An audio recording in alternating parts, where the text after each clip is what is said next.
Why would he do that? I understand it with Ngannou, where he almost wants to have a look at him after what Ngannou had done to Tyson Fury. So I can understand maybe a reluctance to go in there straight away. But why in this fight would AJ not just go, do you know what, first 10 seconds, I'm just going to go and take his head off? What would be the reluctance to do that? Well, he might want to get a few rounds in the bag. He's coming back after 15 months out. Terrific or terrorised knockout by Daniel Dubois 15 months ago at Wembley Stadium.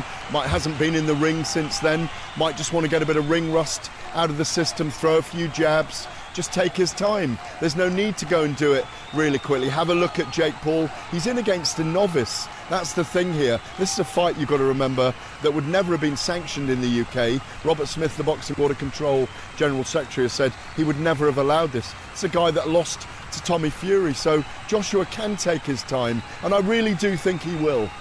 Okay. Gareth, before I let you go, how do you see it ending? Third round, I think Joshua will take his time. I think we'll get a tiny bit of drama. Jake Paul might land a couple of punches. Joshua will take his time, use his big jab, won't throw a combination till about the third round. I think Jake Paul gets stopped to the body early in the third round. Gareth, just quickly, right? I never want to see anyone get a lasting injury. If something horrific comes out of this, will it be the last time we ever see this step up? I think so. I think that's the big worry with this.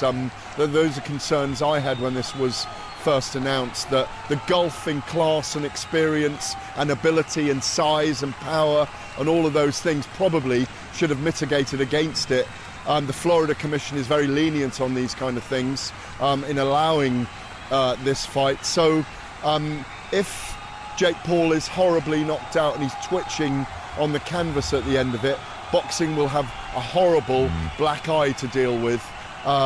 So, let's hope that he does get out of there in one piece and not too badly hurt on Friday night.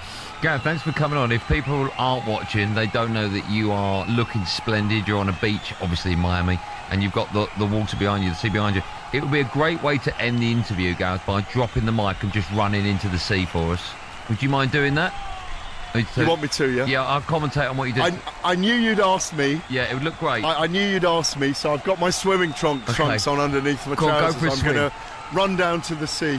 Go on, before you overtake your ear, okay, so he's taken his ear out. He's now taking his ear pack off. There you go, he's handed that across. He's now unbuttoning his top. His blazer. I can only apologise if you're just about to have your dinner. Oh, he's taking his jacket off. This is amazing.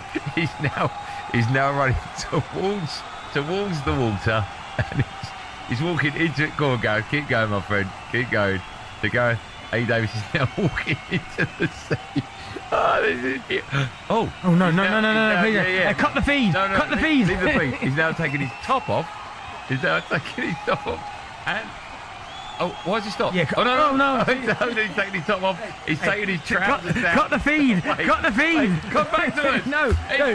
Cut the feed. Go back. He had his shorts on. That was fine. He was going to go skinny dipping. Can we go back to him? Can we go back and see it? We can. We're going to go back. Here he goes. He's going into the water. Look at Gareth A. Davis. Well done, Gareth. He's going into the water. He looks like David Hasselhoff, and he's gone for a swim. That might be the greatest end to any interview ever on TalkSport. Gareth A. Davis, you're a superstar. We salute you. More from me and Benny right after this. Drive on TalkSport, delivered by Just Eat. From vouchers to cash prizes and Champions League final tickets, there are millions of prizes to be won when you place an order. 18 plus. Terms apply. Great result. Thanks, Peter. Coming up, we have League Action live on Friday night, followed by 3 more games live on Saturday, then 2 more massive games live on Sunday. And don't forget, League Action live on Monday night. Then it's over to Europe for the big one, live on Tuesday. Then the even bigger one, live on Wednesday. Then it's the other European competition. Sometimes a break isn't a bad idea. So, if ever you want to take time out from betting, use Paddy Power's Take a Break tool to pause your account. Paddy Power. 18 plus, begambleaware.org. The PDC World Darts Championship is back at Ali Pali, and TalkSport is giving you the chance to win an incredible sporting experience with the ultimate VIP hospitality package for you and 3 guests for the afternoon session on Tuesday the 23rd of December, including platinum seats, fine dining, a complimentary bar and exclusive access to the 501 lounge with Russ the Voice Bray. Game on!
Adobe Acrobat Studio is all new. Competing spaces with AI do. For your marketing needs in one spot. An AI assistant, show you what you got. AI breakdowns on trend reports, unlock key insights on the rise of shorts. Ideate, generate, do it all in one. Do that, doing that, did that, done.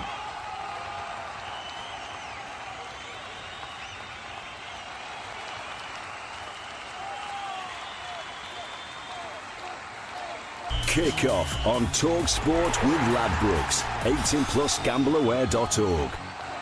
It's the most wonderful time of the year.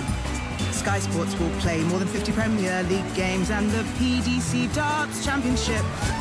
While over on Sky TV, Amadeus and Sweet Pea Stranger Things is on Netflix. Get Sky Sports, Sky TV and Netflix for a most wonderful price in time for Christmas. Go to sky.com. Sky. Believe in better.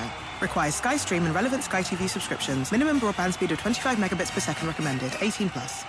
The PDC World Darts Championship is back at Ali Pali, and TalkSport is giving you the chance to win an incredible sporting experience with the ultimate VIP hospitality package for you and 3 guests for the afternoon session on Tuesday the 23rd of December, including platinum seats, fine dining, a complimentary bar and exclusive access to the 501 lounge with Russ the Voice Bray. Game on!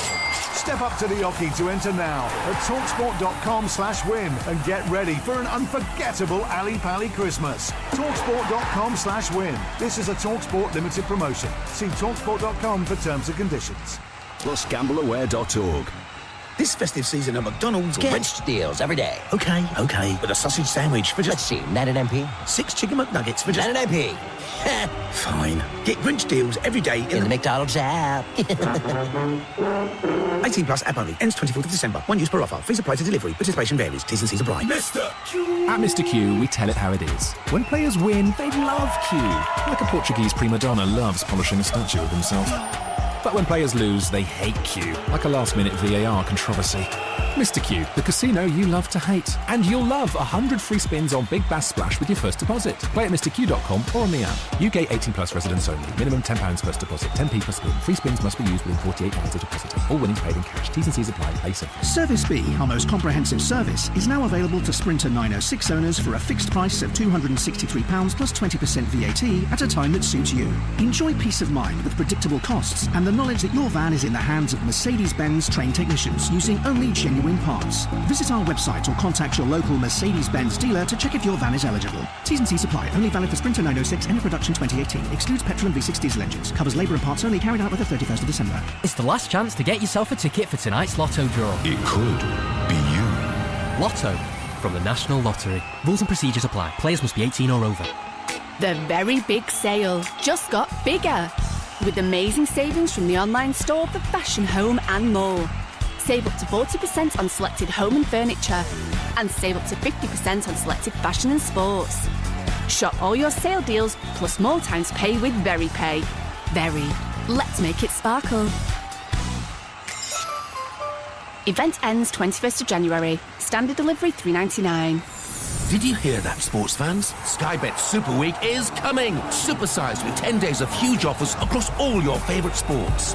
Like horse racing, darts, 180, and football.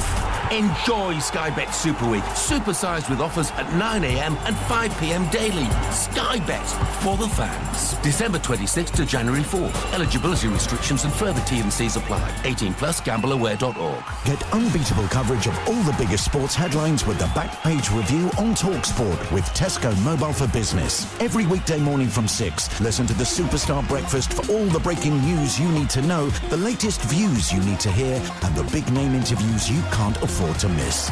The Backpage Review on TalkSport with Tesco Mobile for Business. From side hustle to startup. Get business phone bills for up to 40% less than the big mobile networks. For terms of verification, visit tescomobile.com/business. Kickoff on TalkSport with Ladbrokes. 18+ gambleaware.org. It's a Saturday stocking filler of festive football on the TalkSport network. From 8, it's a pre-Christmas pair of Premier League matchups. Everton take on Arsenal, live on TalkSport, as Leeds clash with Crystal Palace, live on TalkSport 2. Part of the festive 50 on TalkSport and TalkSport 2.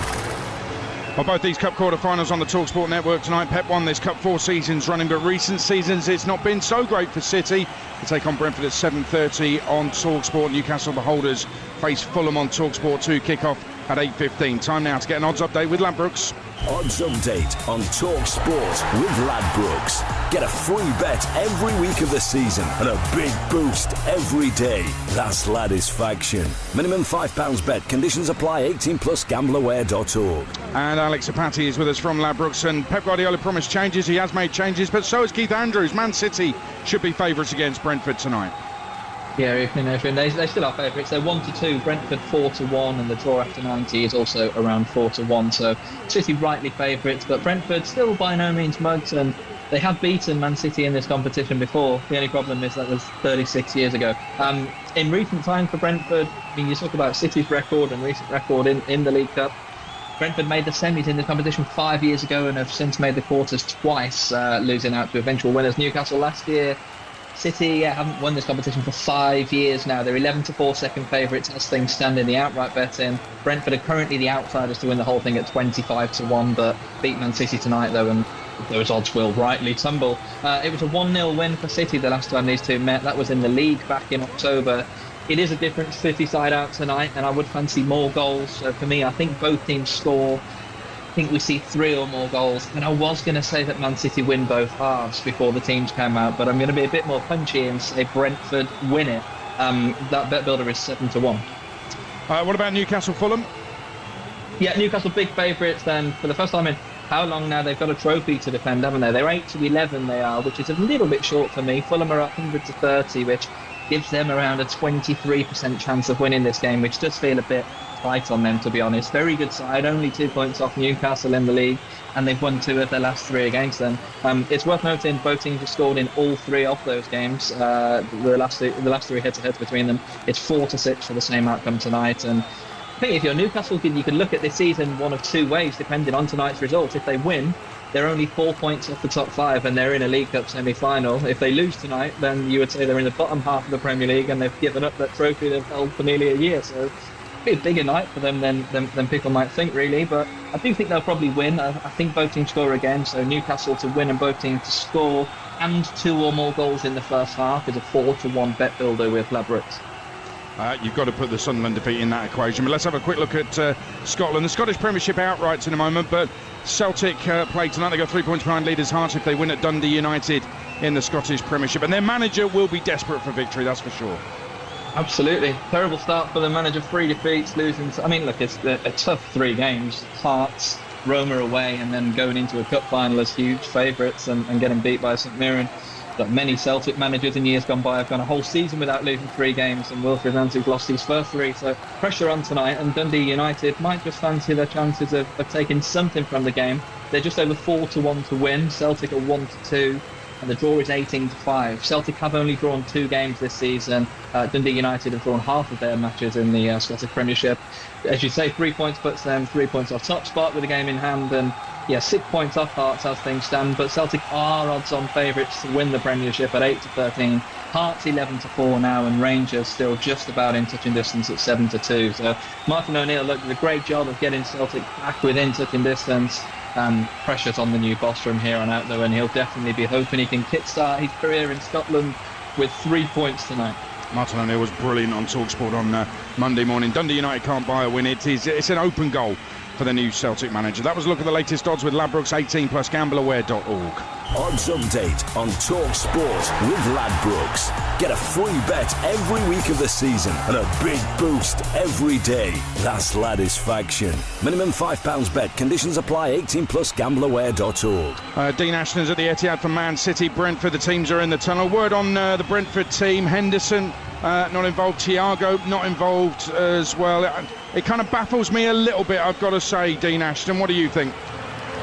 I think you know what I'm going to say, Aid. I'm just so disappointed. I feel for the Brentford supporters. You're a club that at the moment are reasonably safe in the Premier League, never won a major trophy. You're at this stage of a competition. City, are going to make changes. The manager's talked about it. And then 2 of your most influential players and your top scorer don't even travel, let alone start the game. I just think it's a huge disappointment, and I think Keith Andrews is off the mark here. You are forgetting what is genuinely important, I think, to supporters and to players. You know, there's not many opportunities in your career to get to finals, to possibly win trophies. You've got to take those opportunities. There is plenty of time when you are retired to rest. I do understand Thiago's had injuries in his career that maybe he struggles to recover between weekend games. Henderson's getting on, but come on, they can play 3 games in a week, or at least be here on the bench to influence the game. I'm really disappointed. Yeah, I've got to say I'm with you on that. Newcastle, Fulham, the build-up gets underway in a few moments over on TalkSport 2. Join me over there for that. I'm here at St James's Park for the game. Best way is download the TalkSport app and go to live games on the bottom right of the home screen. You can navigate your way to the commentary of your choice. And you're going to need that app this month because we've got the festive 50 live commentaries in December across the TalkSport network. And another one about to kick off as Manchester City take on Brentford. Pep used to own this cup, not anymore. Can the Bees take advantage? Live from the Etihad, it's City against Brentford with your team of former England striker Dean Ashton alongside your commentator Jim Proudfoot. Thank you, Adrian, and a very good evening to you. Well, Pep Guardiola has spoken in the past about the importance of this competition to his time here at City. After a trophyless first season, it was the League Cup in 2018 that brought the first silverware of Pep's reign. Premier League title soon followed. 13 more trophies have come in the wake of those successes. In the early days, this was a competition they dominated. Didn't lose a tie for 4 years, but they haven't reached a final in the 4 years since. So now after another trophyless season, and the rarity of that, they're hoping to draw upon that maiden triumph from 17-18 and find a similar catalyst for another silver-laden era. Well, the last League Cup triumph came in 2021. That was the season Brentford got further than ever before. Still a championship club at the time. They reached the semis, the only major semi-final in the club's history. If Brentford fans have revelled in their side becoming established in the Premier League, they would love a shot at cup success. Just ask Palace fans what that can mean. So maybe a little bit of a disappointment with the side that has been picked tonight without both Henderson and Igor Thiago, although both potentially did pick up knocks in that game against Leeds at the weekend. City have got Trafford in goal, Lewis, Kusanov, Ake and O'Reilly, Gonzalez, Bob Cherky, Reinders and Savino and Macassa. For Brentford is Valdimarsson, Coyote, Ayer, Collins, Vandenberg and Henry, Jan Elton Jensen with Damsgaard in support of Shada. City with all the big hitters on the bench. Well, on paper it looks a tall task, but since February 2022, only 5 English clubs have won here at the Etihad, and Brentford are one of them. So can the Bees repeat the trick and reach their second major semi-final? Or will a much-changed City side move within a step of their first League Cup final in 5 years, eyeing up the silverware that evaded them last season? We are underway. Brentford red and white striped shirts with solid red backs to those, and black numbering that is almost impossible to read. City light blue shirts and white shorts, and they're kicking from left to right. Now they're in possession, deep inside their own half, but Kusanov knocking it forward towards Oscar Bob, one of the players recalled tonight. His first touch not the best, it's just bounced off him and gone out of play for a throw. Now that'll be taken by Rico Henry. Henry about 15 yards adrift of the edge of the Manchester City penalty area as he launches it forward. Shada the target, it didn't come off his head but that of Lewis. City managed to prevent it going out of play for a corner, and they elegantly play their way out of trouble on the right-hand touchline before Reinders' touch just came after the ball had gone over the line. And this will be the cue for Michael Coyote to make his way forward and to launch his first long throw inside the penalty area tonight. I'm delighted to say the former England international and FA Cup finalist Dean Ashton is alongside us. Coyote preparing to arch his back here with 4 inside the 6-yard box and another 2 lurking not too far outside the 6-yard box. In comes the throw. City can clear at the second attempt, out as far as Henry. Down towards Coyote again as the rain really drives in, and it's going into the faces of the City players in this first half.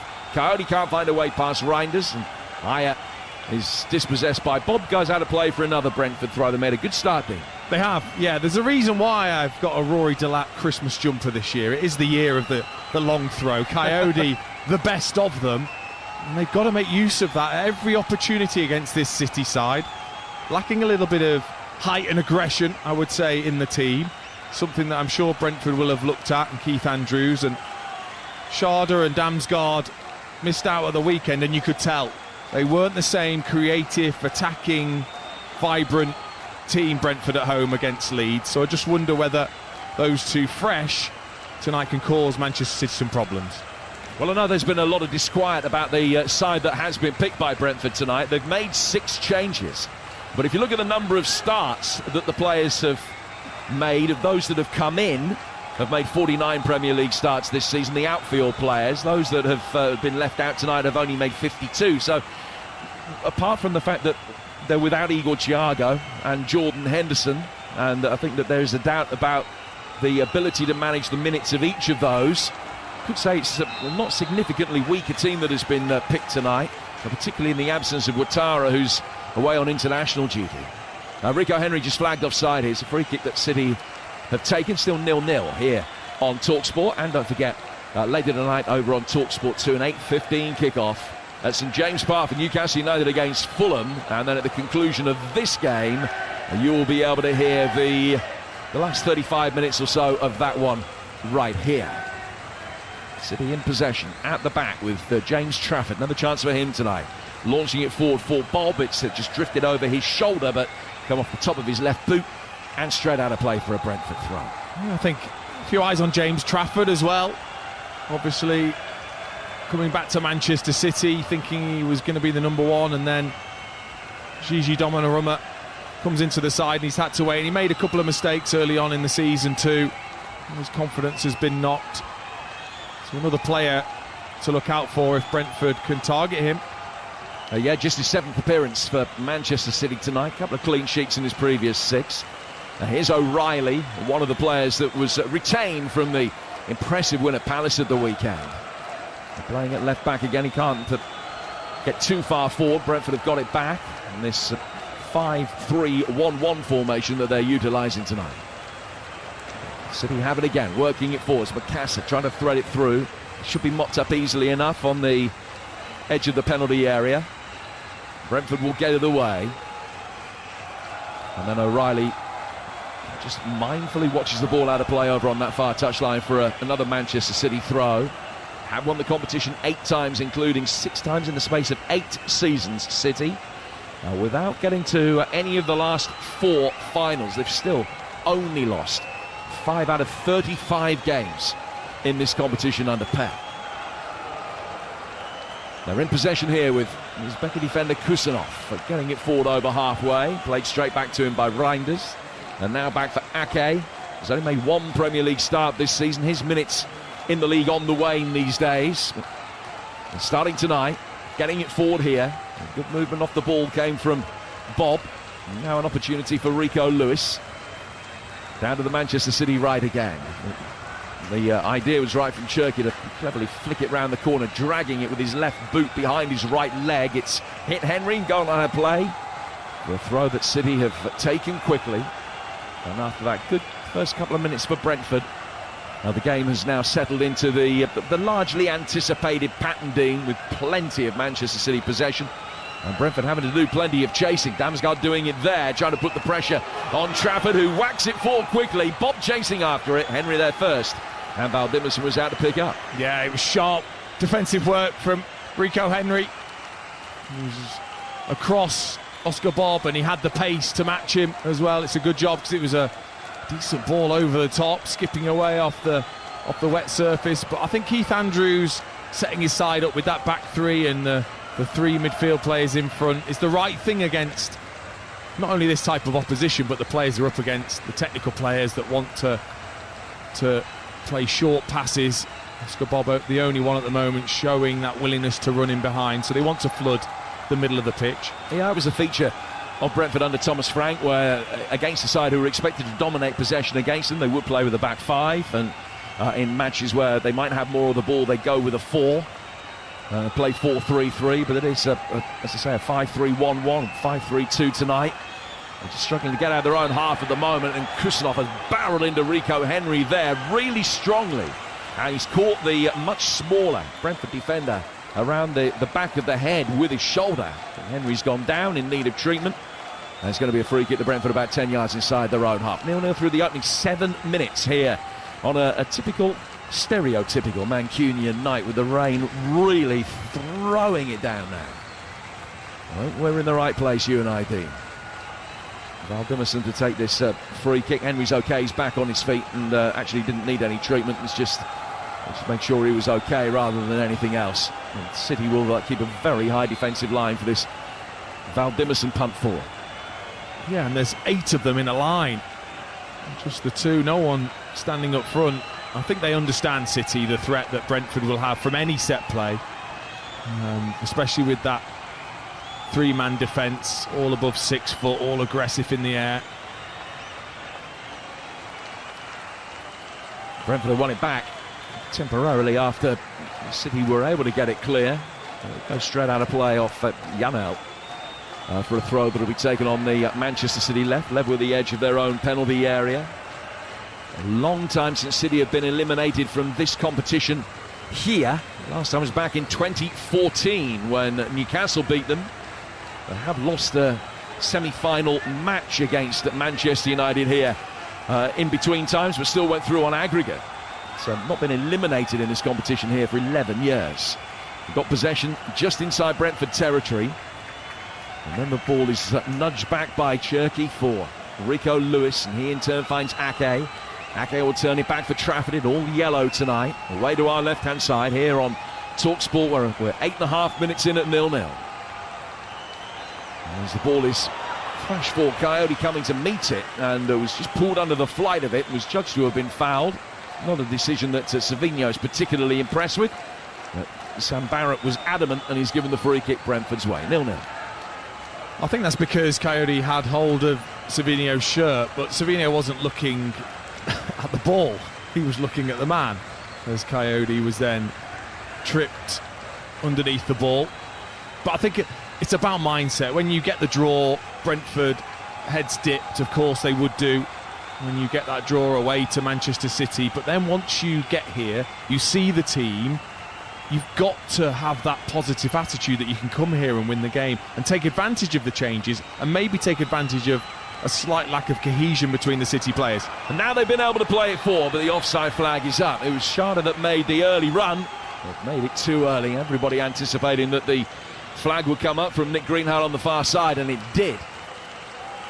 It's one of those rare beasts tonight of a match between 2 Premier League clubs that doesn't have VAR. The replay actually makes it look a darn sight closer than I'd anticipated it being, but I think he has caught it absolutely correctly, but it was close. But he doesn't need to go early, Schade. He's got the pace, actually, to really hold his run and still get past Nathan Ake. Not just live football tonight, although we have got 2 live cup quarter-finals for you. But we've also got live and free basketball on our YouTube channel. You can watch the London Lions in action from the Copper Box Arena right now. They need a victory to boost their chances of a top 6 finish in the Euro Cup. That's live free basketball tonight over on the TalkSport YouTube channel. And we've got all the darts. Campbell Savada, Barney and Wade both in action as well later on. And that's all in the usual place via the TalkSport app as well. This one 0-0 with 11 minutes gone here on TalkSport. And both sides just been feeling each other out in the early stages. Neither goalkeeper has had anything to do with any consequence. Trafford's had the ball at his feet a few times, as he does so now. And he side-puts it out towards Kusanov. Kusanov down to Gianni Reinders, who's been well dispossessed by Jensen, who was absolutely fantastic. And captain's performance at Grimsby in the last round of the Cup that Dean and I saw, where Brentford quickly rattled up a 5-0 lead against League 2 opposition, and Jensen was instrumental in that. We'll get him a nod again this evening. And Brentford with a long diagonal switch out towards Henry, who's cleverly feathered it round the corner here. But Schade again has gone too early. He just doesn't need to. That's frustrating for a manager when you've got a player in a forward area that's got genuine pace. Kevin Schade has, but is just a little lazy in making sure that he stays on side. Kusanov, clever, sees the run of Sharda, just steps forward slightly and catches him offside. So here's Nico O'Reilly coming forward for Manchester City down the left-hand side. Releasing Savinho. Bob was waiting in the middle. It's coming behind him. Makassa is going to be able to pick it up.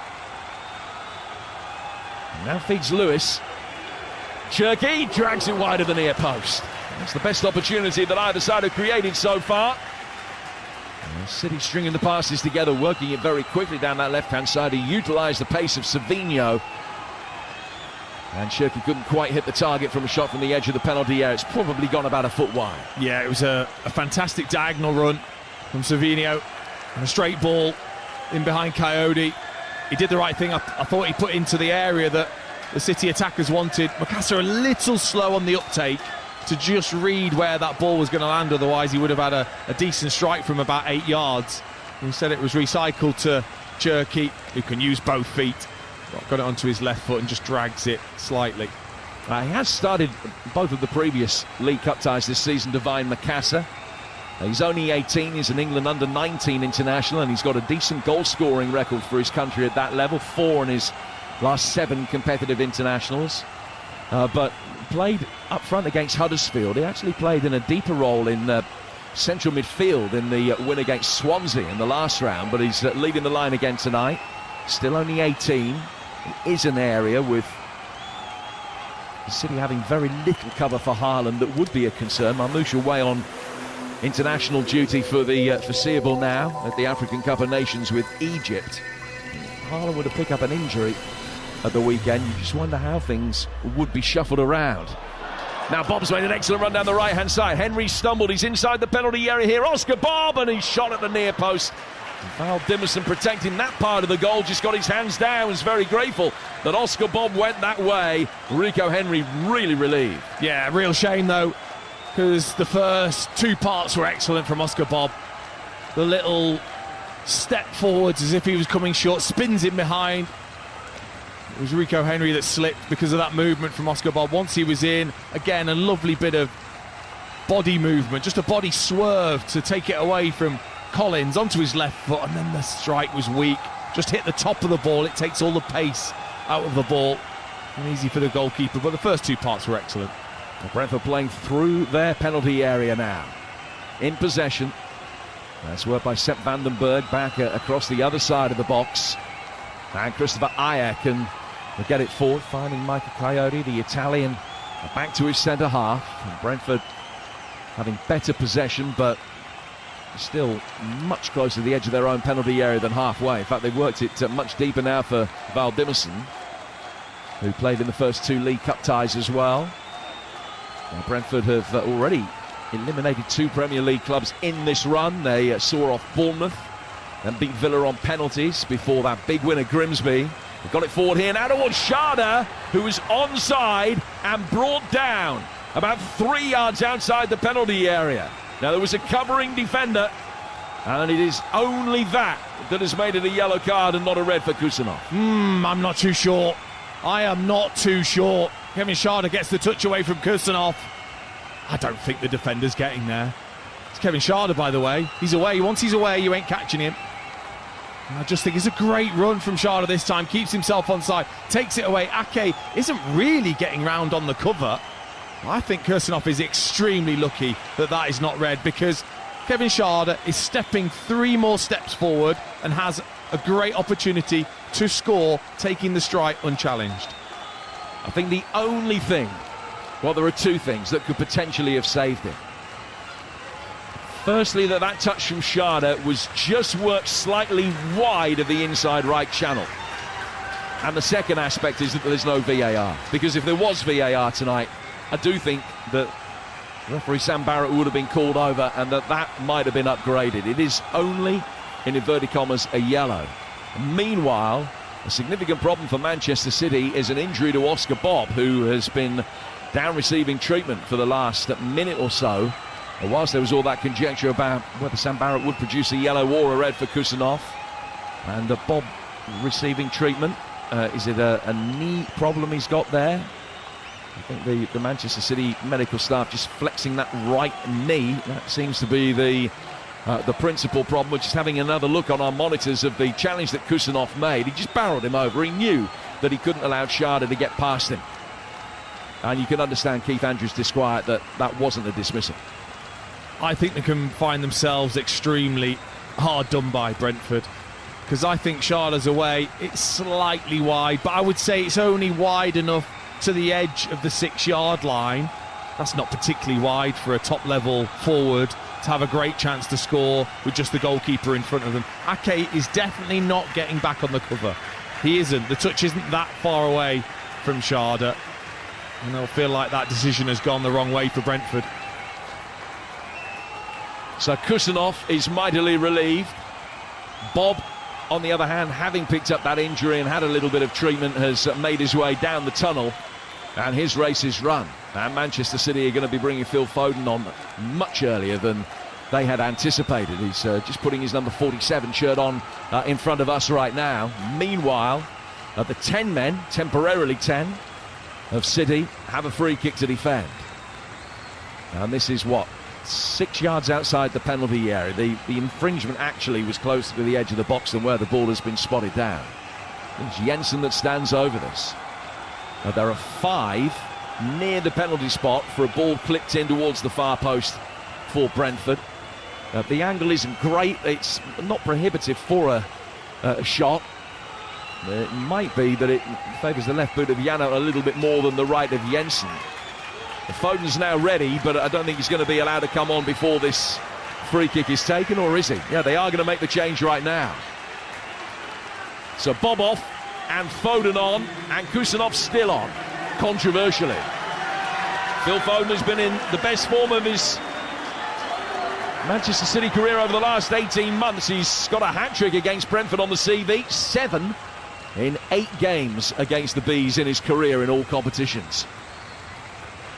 So he's on, takes his place in the wall. So Jensen and Janelt standing over this.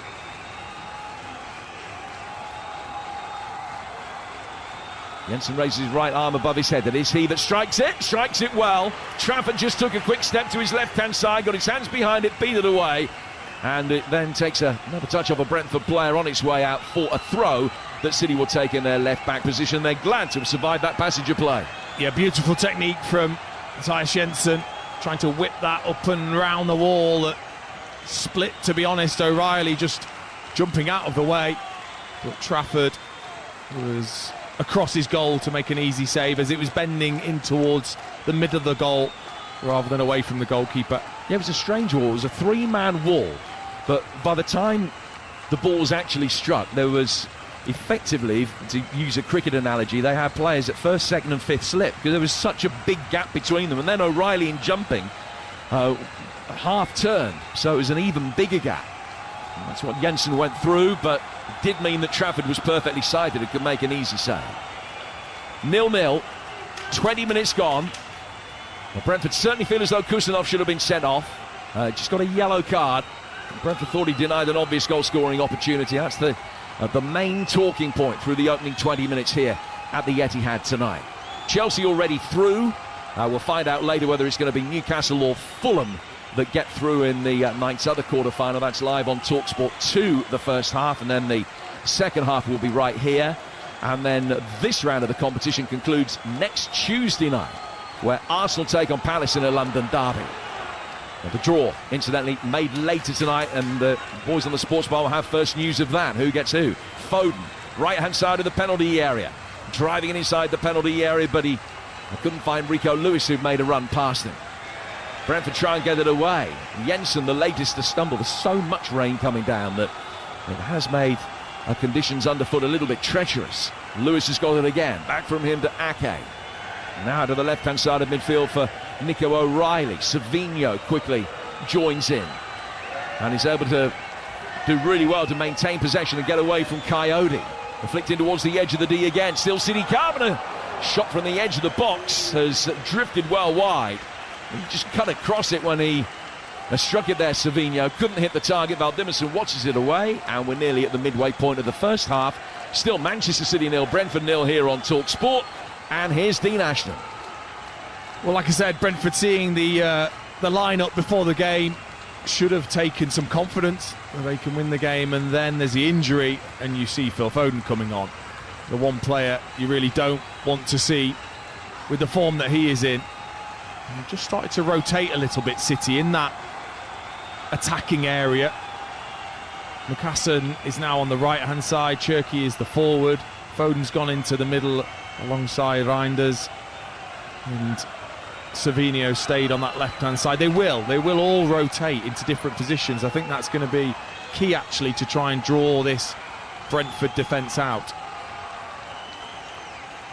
The Bees, on the other hand, quite regimented in their back five, as you would expect, with Aya in possession now, finding his goalkeeper, Valdimmerson. Played out towards Janelt, who just dropped back towards the edge of his own penalty area. Now, Brentford have been able to play through the press effectively. Amashada's 5 yards offside this time. Flag up against him. Keith Andrews standing in a black coat. Just down in front of us, one of his coaches coming across and having a word with him. I think he'll be, by and large, pretty happy with the way that his side have started this. They've come into it, the Bees, on the back of a poor run away from home, and they've lost 4 in a row. Beaten by various teams, most recently Spurs and Arsenal. On their travels, they've only avoided defeat in one of their 8 away matches in the Premier League so far. City getting it forward here. Mukasson making a run down the right-hand side. It's worked in towards COYI, instead can shoot, and Valdimmerson can tip it away. It swerved in the air. He was able to keep his hands behind it, the Icelandic goalkeeper, and beat it away for a corner. City's first of the night. They've taken it instantly. The play back towards Divine Mukasson. Now from him to Foden, near the edge of the D. He doesn't shoot. The ball clipped inside the penalty area, headed away by Schade. Rico Lewis, the deepest of City outfield players, can pick up possession, and he's still 20 yards inside Brentford territory. So he plays it forward here for Reinders. Now out towards Savinho again. Savinho on the corner of the penalty area, stops the ball with the studs of his left boot and just pulls it back for Reinders once more. Still 0-0 with 24 minutes gone. City trying to win another corner, have to make do with a throw as Coyote came across to cover. Yeah, well, COYI has been the most dangerous, hasn't he, so far of the Manchester City attackers, again with a sighter at goal, this time with his right foot looking to strike. Doesn't strike through it, compresses the ball actually, which gives it a little bit of the backspin, which just made it difficult for Valdimmerson. And they have it again inside the Brentford penalty area now. Coyote trying to make a challenge. I think it was Aya that actually put his foot in to get it away. The Manchester City will win another corner. They are beginning to turn the screw now with 20 minutes to go to half-time. Still 0-0 though. And it's about tempo, isn't it, for these City players? If the tempo can be right, because of their quality, they should be able to find a way through even what is quite a compact defence, because you wouldn't say at foot level they're particularly quick, the 3 defenders. So in comes this latest corner, which is easily repelled. Left-footed effort back in from Reinders, goes over the bar. Header away came to him on the edge of the D, and he struck it beautifully, but couldn't keep it down. And it's flown over by a couple of feet or so. Out of play for a goal kick. They've had 5 shots to 2 though, and they are beginning to create chances with a real regularity. But 25 minutes in, it's still 0-0 here on TalkSport. Casual, wasn't it, from Reinders? I actually like that. When that ball comes out the air, I like the casualness of a player going up to volley it, not snatching at it, just looking to guide with the pace on the ball, as Reinders did there. He was a little unlucky, he couldn't get that to dip a little more. Has got a couple of goals in his City career so far, but is still waiting for his first here. 10 without a goal on home turf. As Coyote picks up possession again, goes back for Ayers on the right of the 3 centre-halves for Brentford, with Sepp van den Berg in the middle and Collins to the left, and with those 2 exchange passes, and then Collins drops his shoulder, tries to work it forward into the feet of Rico Henry. The ball goes out of play for a throw that Jensen prepares to take, or intimates that he's going to take it, and then Henry made his way towards it, and Collins takes over, and then Collins bowls the ball down for Henry. At least just get a few seconds off the clock whenever you can. Henry taking the throw. Damsgaard trying to help it on. Ake gobbled that up and finds O'Reilly inside the centre circle. What a 15, 18 months he has had. Got full international recognition and deservedly so. Nico Gonzalez. Back for Ake. Here's Kusanov, the one-player book so far. To Reinders again. Reinders turning inside, getting away from Collins. Clever back heel flick from Cherki, played him back in, and still he goes. Reinders towards the edge of the penalty area. Down he comes now for Divine Makassa. Makassa laying it off. Cherki taking over. He's a yard outside the box, trying to nutmeg Sepp Vandenberg and work the ball through for Foden. It's hit the Brentford player, comes back out. Another shot comes in from Makassa. That one is blocked. Kusanov will pick it up now. Nico Gonzalez in a more central position. O'Reilly to his left. Reinders will be able to bring it away. City fans finding their voice. It's by no means full tonight. Probably about 6,000-7,000 empty seats or so, I would imagine, here at the Etihad. Those City supporters finding their voice, willing their side on. They've had the better of it in the opening 27 minutes. And certainly Valdimarsson's been much the busier of the two goalkeepers, but a controversial moment at the other end where Schade was brought down by Kusanov, and referee Barrett gave a yellow card and not the red that many anticipated. Long switch of play. Excellent chest trap by Rico Henry. And he can now run forward at Rico Lewis, who times his challenge really well. And the amount of rain that we've had holds the ball up as it comes away from that sliding challenge. Stops it going out of play for a corner. And thanks to the industry of the retreating Makassa, who came back right by the corner flag to be able to pick up possession. And he will trot upfield with City having easy ball near the heart of the midfield, with Ake getting it forward for Cherki, and they can just pick their passes and make progress upfield. Still 0-0. It's a terrific tackle from Rico Lewis. He's had to be patient, actually. He had a lot of opportunity in the team recently, and he had to time that perfectly, because if he didn't, that would have been a penalty. But slid in to take it away from Rico Henry. Ball played back for Trafford, who had the time for the second touch that he wanted.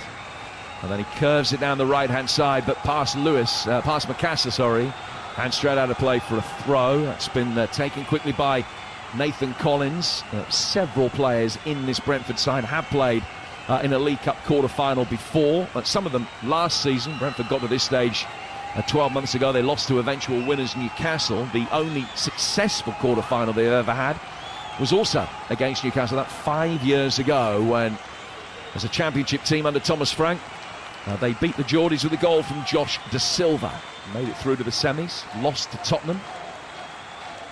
First frustrating night of Thomas Frank's managerial career at Tottenham. Been a few since. Lewis has got the ball in the midfield now. Back from him to Kusanov. Kusanov for Ryan Cherki. Cherki just tried to draw Jensen into a challenge. He flicked it past him, but he couldn't beat Henry as well. Henry digs it clear, but City winning a lot of second ball. Keith Andrews trying to talk his side's back five into defending with unanimity. He's telling them when to push forward, when to drop back. Trying to get City offside. They're orchestrating nearly every defensive move at the moment. City still with possession with Lewis. Getting it to his right. 0-0 here on TalkSport with half an hour behind us. A clever little backheel flick from Makassa, who's linked up play very well. Hasn't had too many opportunities to get into shooting positions in and around the edge of the penalty area. Nico Gonzalez gets it forward here. Lewis couldn't take it in his stride. Brentford win it back, but Jensen can't find Damsgaard. And Keith Andrews bobbing up and down inside his technical area. He was furious that was the case. City get it forward now with Savinho standing the ball up inside the 6-yard box. It's taken a touch firstly off a Brentford centre half, and then Henry heads it behind for another City corner, their third. Well, first of all, you can see why Keith Andrews is frustrated, because he can see there's the opportunity to break if they get it right when they win the ball back into Damsgaard. Just missed him, and then Schade could have been away. And City with Savinho, who's got the beating of Coyote for pace. Now, that's a couple of times he's got past him. And they got a corner First one on this near touchline went short. This one is going to be fired inside that 6-yard box, where the goalkeeper came out, was headed away from in front of him. Then there was a collision, and a shot is rifled into the top right-hand corner. It's a magnificent finish to give Manchester City the lead. And that is a goal of rare quality.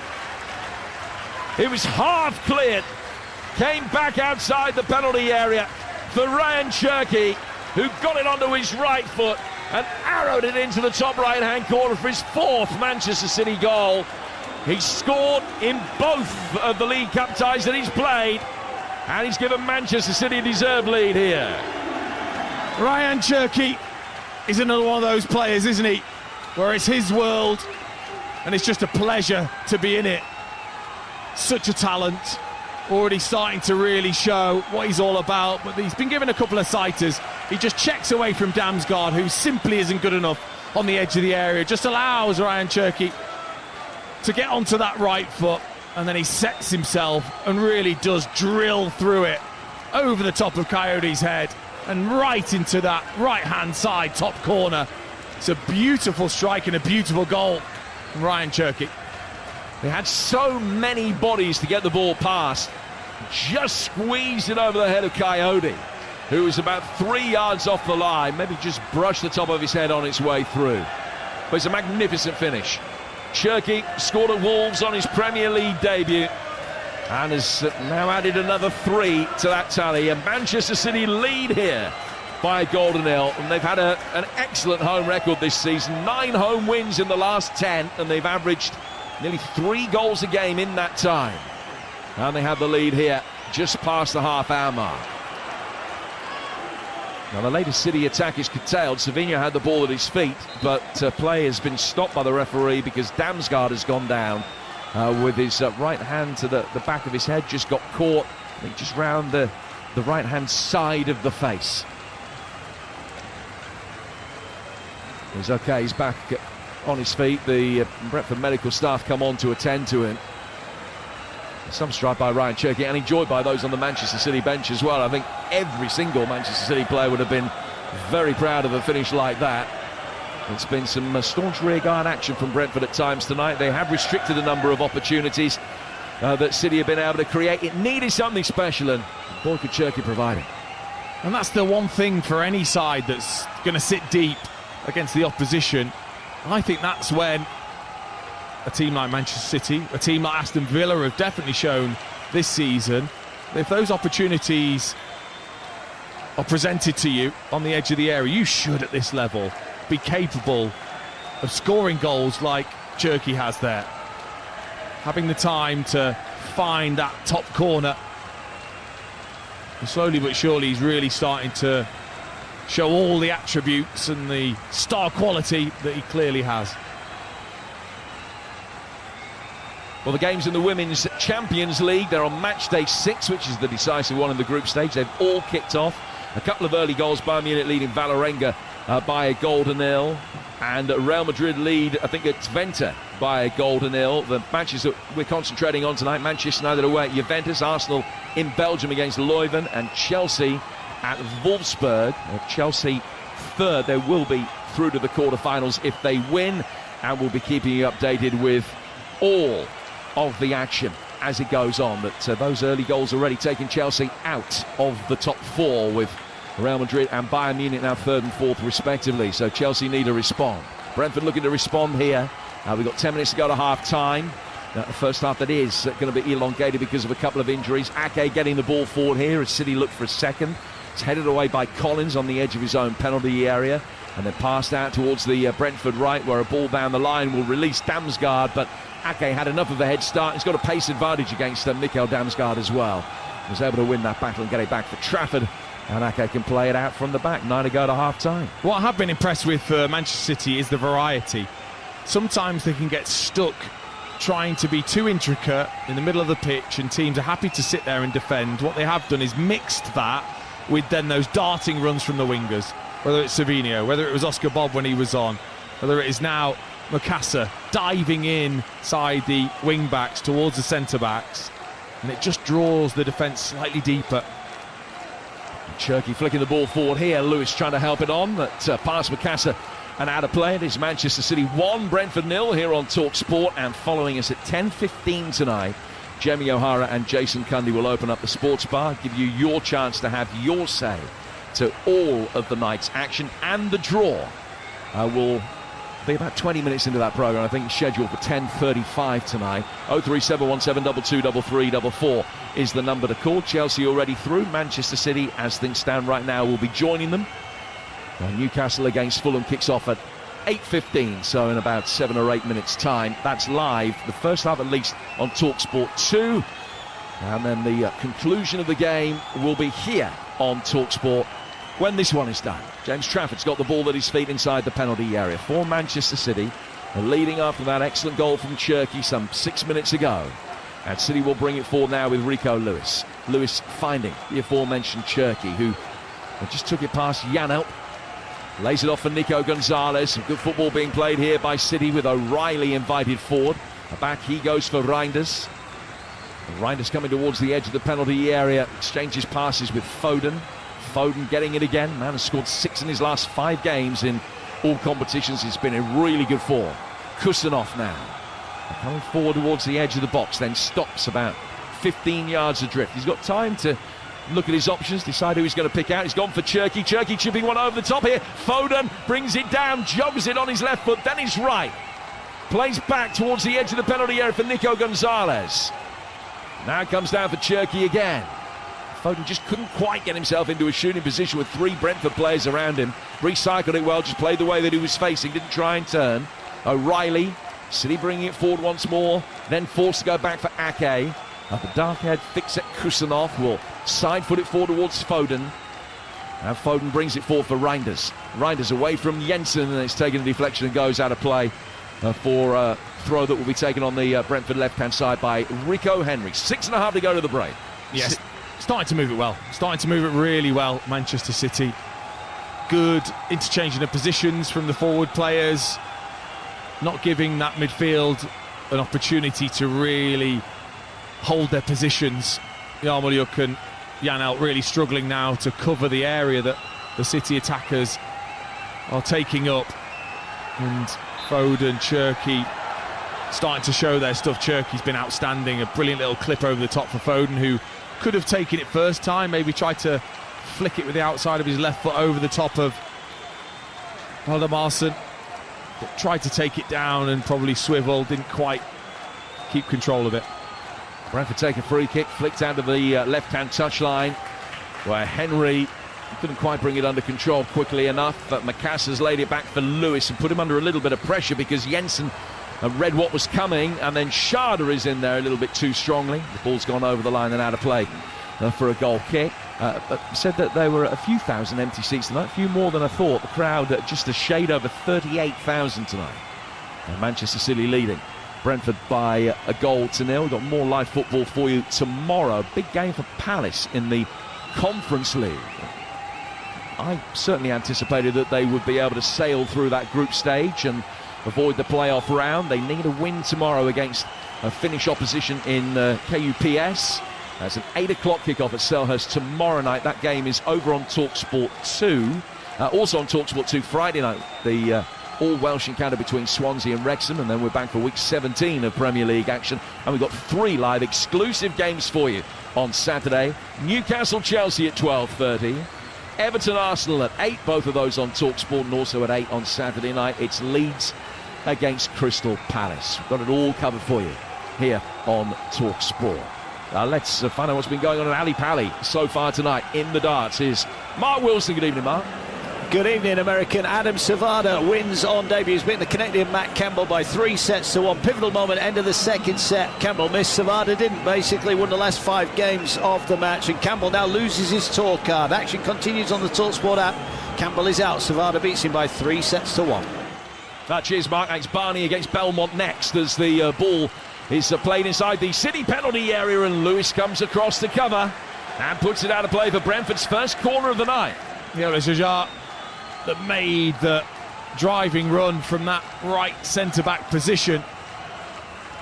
Good ball from Damsgaard, just fed it down the side of Ake. The big centre-back was between Kusanov and Ake. Kusanov made a mess of it, flicked off his heel, but Lewis was there just to cover his defender and clear.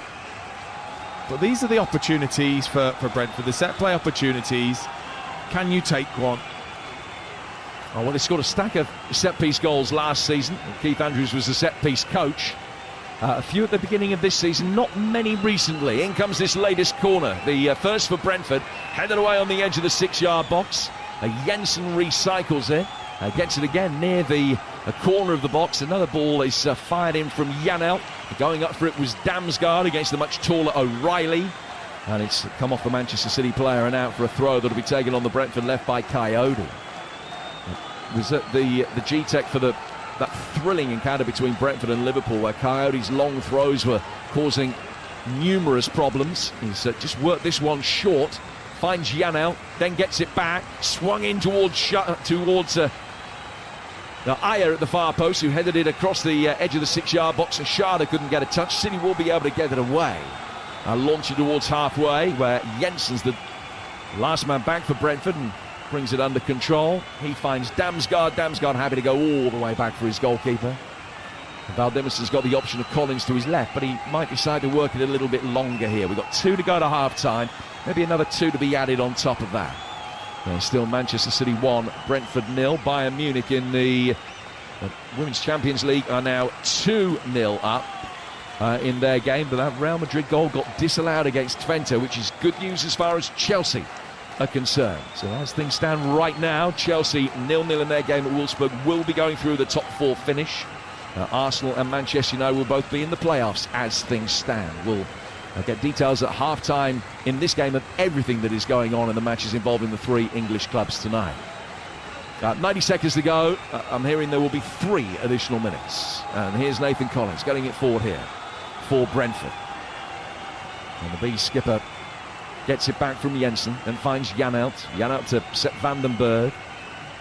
Across to the right-hand side for Christopher Ayer. And now Brentford will bring it forward again in a slightly deeper position with Yarmoliuk, who's just dropped deep. Yeah, they just seem to have sat off City, haven't they? After a really intense 20 or so minute period. Almost after the Schade Kirsanov incident, where Brentford will feel Kirsanov should have been sent off. Oh, you take a little chance there, Nico O'Reilly.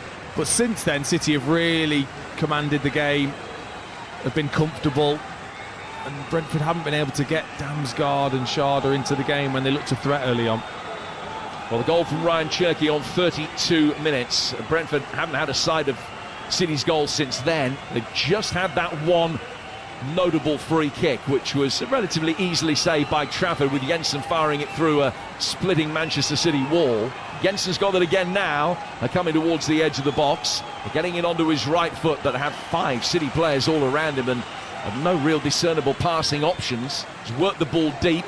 Brentford recycling it and able to come towards the edge of the penalty area now.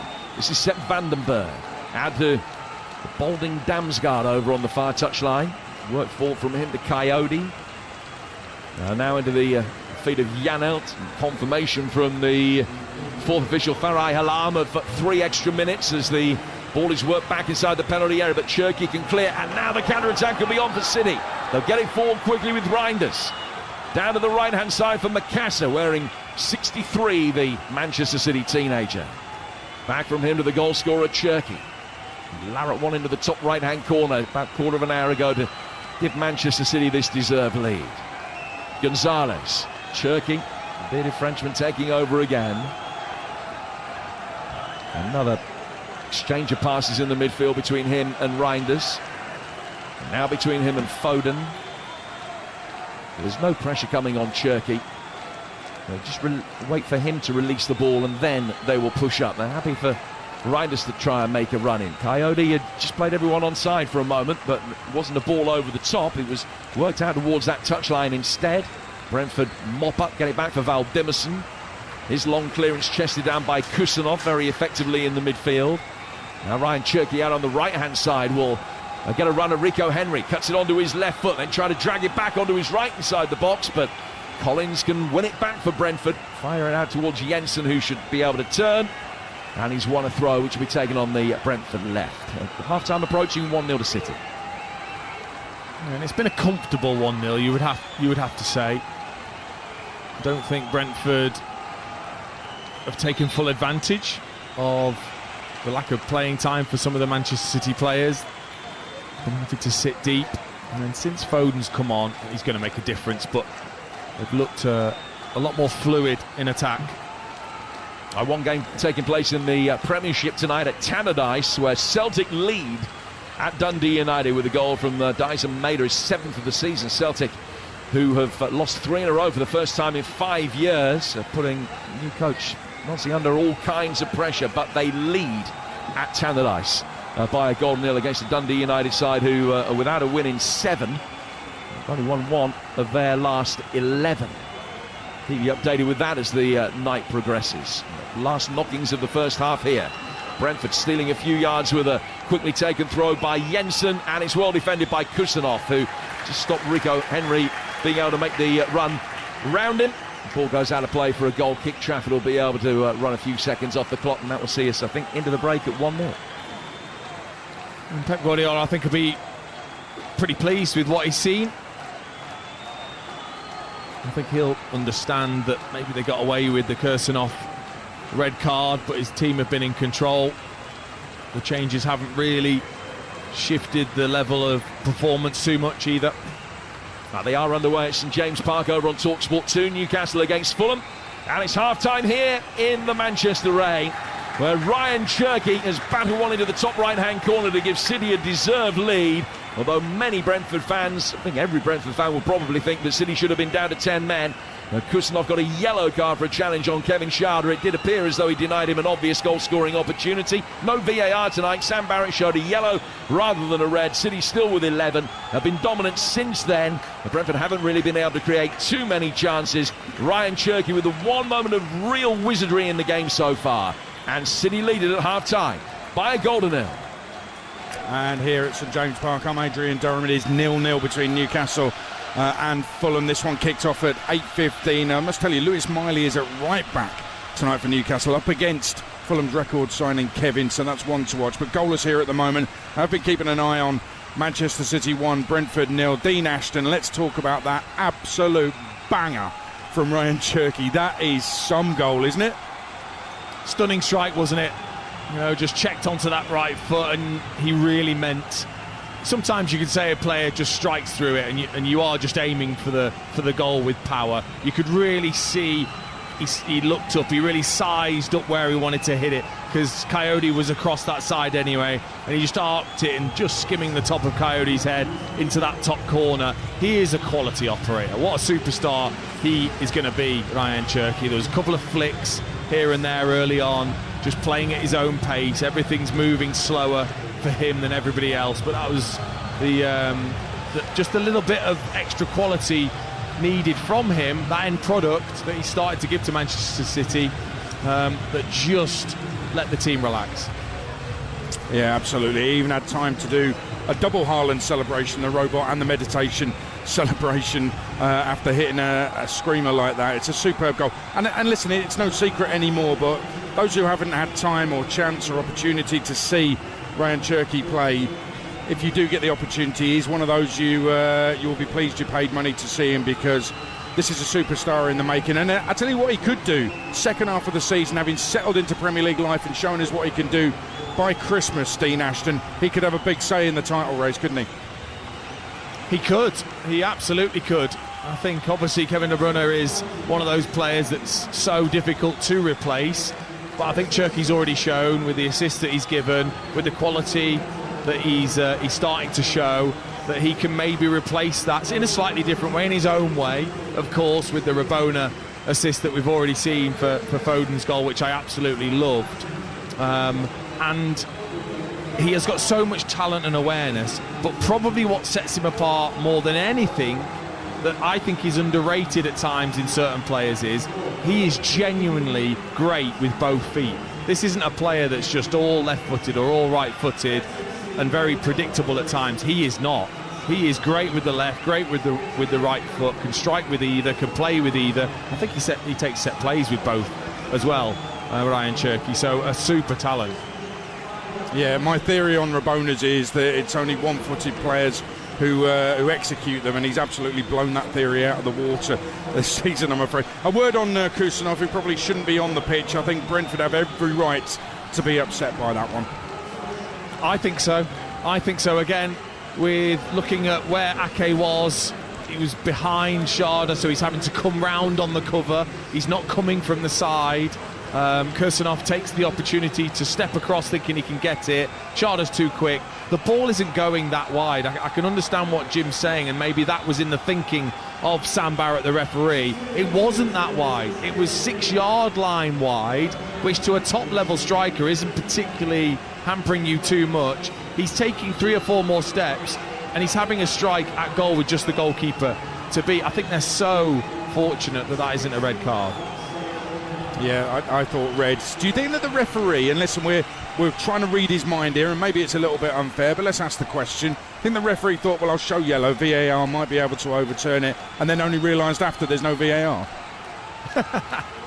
Surely not. Please, no. Surely not. I would hope not. I think in the speed in which it happens at pitch level, I think he probably thinks Ake's on the cover, and that maybe in the angle of where he's taken the touch was perhaps in his mind. But you know, as a forward player myself, Sharda is through.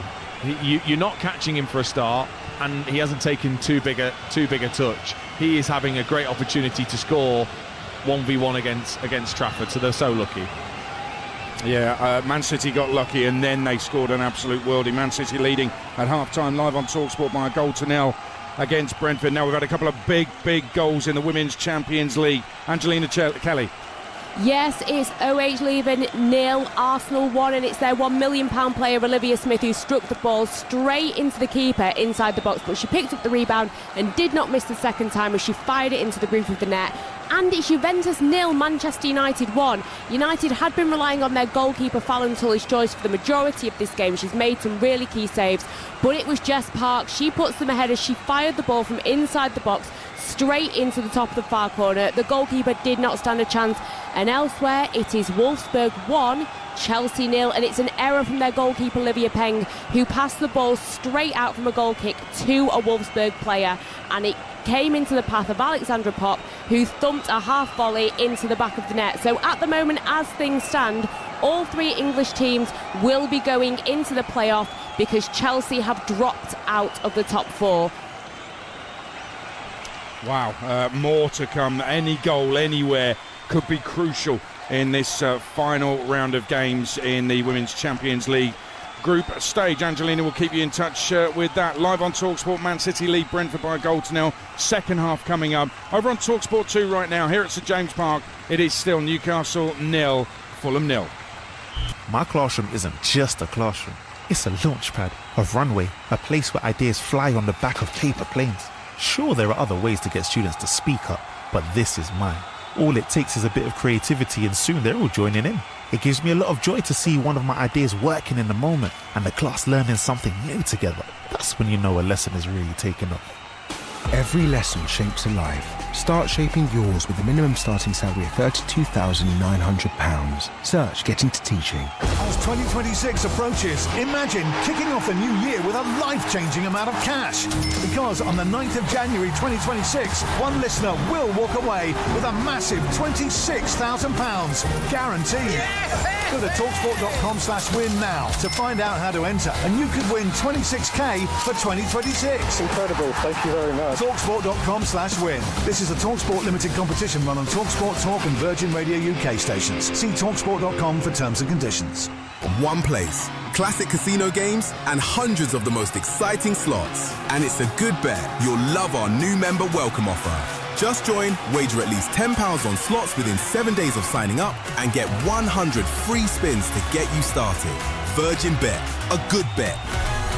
Use free spins on selected games in 7 days. Value varies. Terms and exclusions apply. 18 plus. Bet responsibly. GambleAware.org. 1 in 8 men will get prostate cancer, but all too often they find out by complete chance too late. It shouldn't be this way. With no early warning signs and no national screening program, we need your support. A donation to Prostate Cancer UK will help fund the research that will improve the odds of catching prostate cancer earlier, saving thousands of lives. It's about time men's lives weren't left to chance. Visit prostatecanceruk.org/give. Sport. It's in your DNA. That's why at SpreadX Sports, you get great offers and features to aid your sports betting, including £30 in free bets when you join and place a qualifying £10 fixed odds bet at minimum odds of 1 to 2. Visit spreadx.com/DNA for full terms and conditions. SpreadX Sports. It's in our DNA. 18 plus gambleware.org. Qualifying bets cannot be cashed out early. Once settled, get 3 free £10 fixed odds bets on consecutive days. Free bet stakes not included in any winnings. Free bets must be claimed within 28 days. We're the dirty secret in your drains. We may start as a nasty little nymph, but we get more powerful. crawling up your pipes, Choking your toilet. until it's all aboard the express train to drain pain. When your drains become a total horror show, call Metro Rod. Metro Rod's heroes are on hand 24/7 to nuke all the nasty surprises in your pipes. For sanitation salvation, visit metrorod.co.uk. Metro Rod, here to save the day. Whatever kind of football fan you are, Talk Sport and the Coral Daily Download are here for it to celebrate the fans every day. Whether you're a front row seater or a prawn sandwich eater, a half and half scarf wearer or a lifelong faithful torchbearer, a retro shirt for every game or bare-chested, even in the rain. For all the latest news, reaction and odds this season, don't miss the Coral Daily Download every morning from 6 on Talk Sport with Coral. We're here for the fans. 18 plus gambleaware.org. Hi, Jeff Stelling here. Get that festive feeling with a ferocious Friday night of full-on football on TalkSport 2. 8 moments of magic! Swansea take on the might of Wrexham in the Championship with a deafening Welsh derby. Boyo build up from 7 with Yakidar live commentary from 8. What a ball! It's a Friday night foray of festive 50 football on TalkSport 2. And we've had a goal here at St James Park in the Carabao Cup quarter-final, and Newcastle have taken the lead. It's an absolute gift wrapped up by Fulham. Newcastle 1, Fulham 0. Cross came in from the right.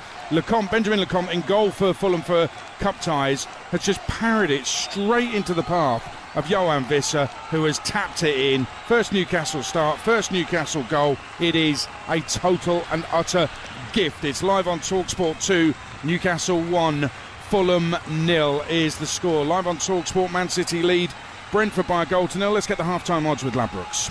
Odds update on TalkSport with Ladbrokes. Get a free bet every week of the season and a big boost every day. That's Ladisfaction. Minimum £5 bet. Conditions apply. 18 plus gambleaware.org. And it's Man City 1, Brentford 0 at half-time on TalkSport. City are 9-2 on to win in 90 minutes. The draw's 9-2. Brentford to win 12-1. That's the latest odds with Ladbrokes. 18 plus gambleaware.org.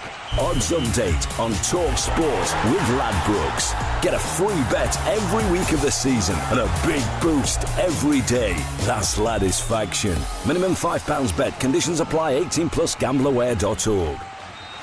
And there's another goal in the Women's Champions League. Angelina Kelly. It's OH Leuven 0, Arsenal 2, and it's a goal for Beth Mead. She receives the ball from Alessia Russo on the edge of the box on the right-hand side and just dances a little further into the box, and she fires the ball low into the far corner. And what this means is that Arsenal are still in the playoffs, but they're in 5th place. They're level on points with Wolfsburg, who were in 4th, so it's actually only goal difference that is stopping them from getting straight in to that quarter-final. Angelina, thanks very much. Lots to update there, but she'll keep you in touch as the game goes on. As Fulham equalise here at St James Park, it is a free header and it is 1 apiece. Newcastle United 1, Fulham 1 is the score. And Fulham had started well, then Newcastle had scored. Sasa Lukic has found himself in the box and he's managed to head home past Aaron Ramsdale, and it's all square. And suddenly the Newcastle fans have gone a little bit quiet. Newcastle 1, Fulham 1. Sasa Lukic with the header to cancel out Johan Visser's tap-in just a few minutes beforehand. So Newcastle taking the lead on 10 minutes. On 16, Fulham have equalised. Wow, this live on TalkSport 2 right now. Newcastle 1, Fulham 1. Let's go back to the Etihad. Man City leading Brentford by a goal to 0. Dean Ashton, what will Keith Andrews have said at half-time to these Brentford players? he'll have said that they probably regressed too early in the game. I know Phil Foden came on and does make a difference because of his quality and the interchanging of positions of the Manchester City forward line, but I just felt they went too deep too early, and just you're allowing that pressure to build from City when actually early on they were higher up the pitch. When they won it back, they then did look a threat with the ball over the top for Schade, who just couldn't keep himself on side until that one opportunity up against Kirsanov. So I think he'd be disappointed maybe with a lack of belief, I think, second part of that first half. Will he be disappointed with himself for the team that he's picked, the players he's left out maybe? Depends whether it's felt as if it's out of his hands. Do you know what I mean? As if, you know, speaking to the medical department, speaking to the players, as if they were never an option in the first place. I'd love to know deep down what it genuinely is, because it has to be something pretty serious, I would say, to not be able to play 3 games in a week or be here on the bench for those 2 players. But ultimately, at the start of the game, it felt like they had a bit of a chance with the way they were playing, with the pace of Schade. But it's about belief, Age. You can't just allow a team like City to get into the comfort zone and start bopping it around and let their good players flick it around the corner, etc. There's got to be a genuine belief. And the only thing with not bringing those 2 is, I think it does affect the group. It sends a signal of this isn't as important as the Premier League games. Yeah, and you get Jordan Henderson into the building because he's a winner, because he's been there, done that. And it feels like he's got so much energy in every single game that a midweek cup tie probably and do the very opposite of affected him badly. It might fire him up a little bit. Cross comes in here in the Newcastle, in the Fulham box. Johan Visser trying to get on the end of it, but he can't quite connect with the header, and it stays Newcastle 1, Fulham 1. Let's get the second half at the Etihad. Man City 1, Brentford 0. Here's your commentary team, Dean Ashton and Jim Proudfoot. Adrian, thank you. Don't forget that game at St James Park that Adrian's watching. Newcastle 1, Fulham 1. Continues right now live on TalkSport 2. And if you've got the TalkSport app, it's dead easy. What you need to do, select live games, then just pick the game that you want to listen to. You don't have to miss a second of the action. You can join us for wall-to-wall live League Cup action tonight and wall-to-wall live Premier League commentaries as part of the Festive 50 right here on the TalkSport app. We're back underway with Manchester City kicking from right to left, leading by a goal to nil with that wonderful strike from Ryan Cherki 13 minutes before half-time. Brentford heading the ball forward, flicked on by Damsgaard. Schade offside. Again, I'm going to stick my neck out that might not be the last time tonight.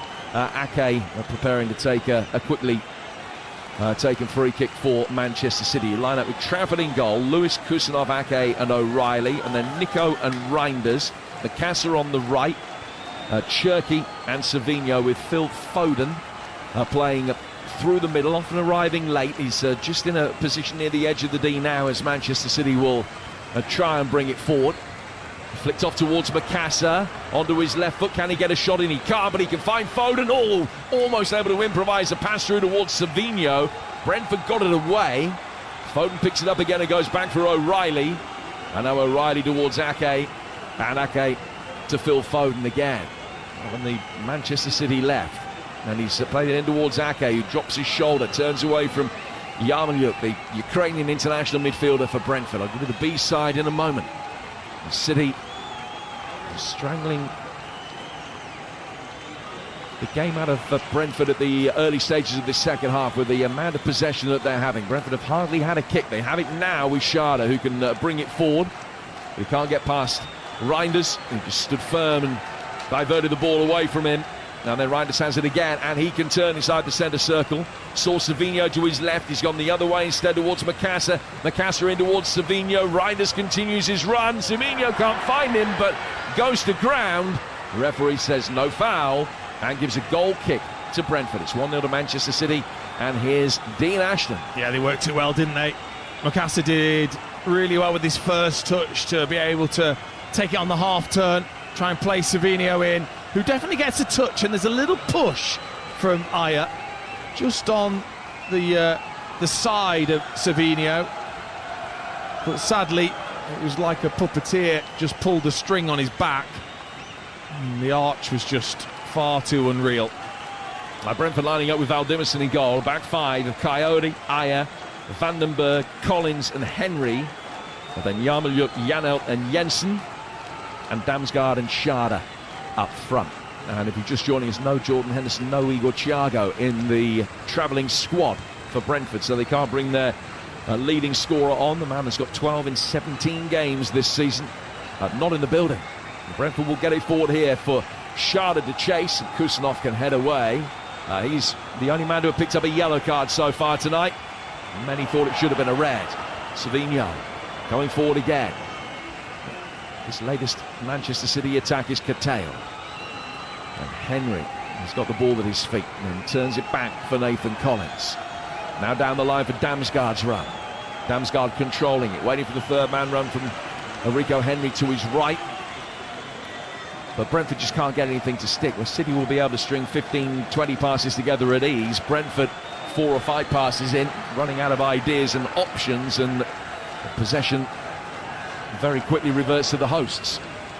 But the frustration is for Keith Andrews. He knows the space is there because Rico Lewis will go into midfield, because Nico O'Reilly will do the same. He knows there's the space there if they get it right, and they just haven't. They've just been a bit sloppy when they've won the ball back. City able to come forward again.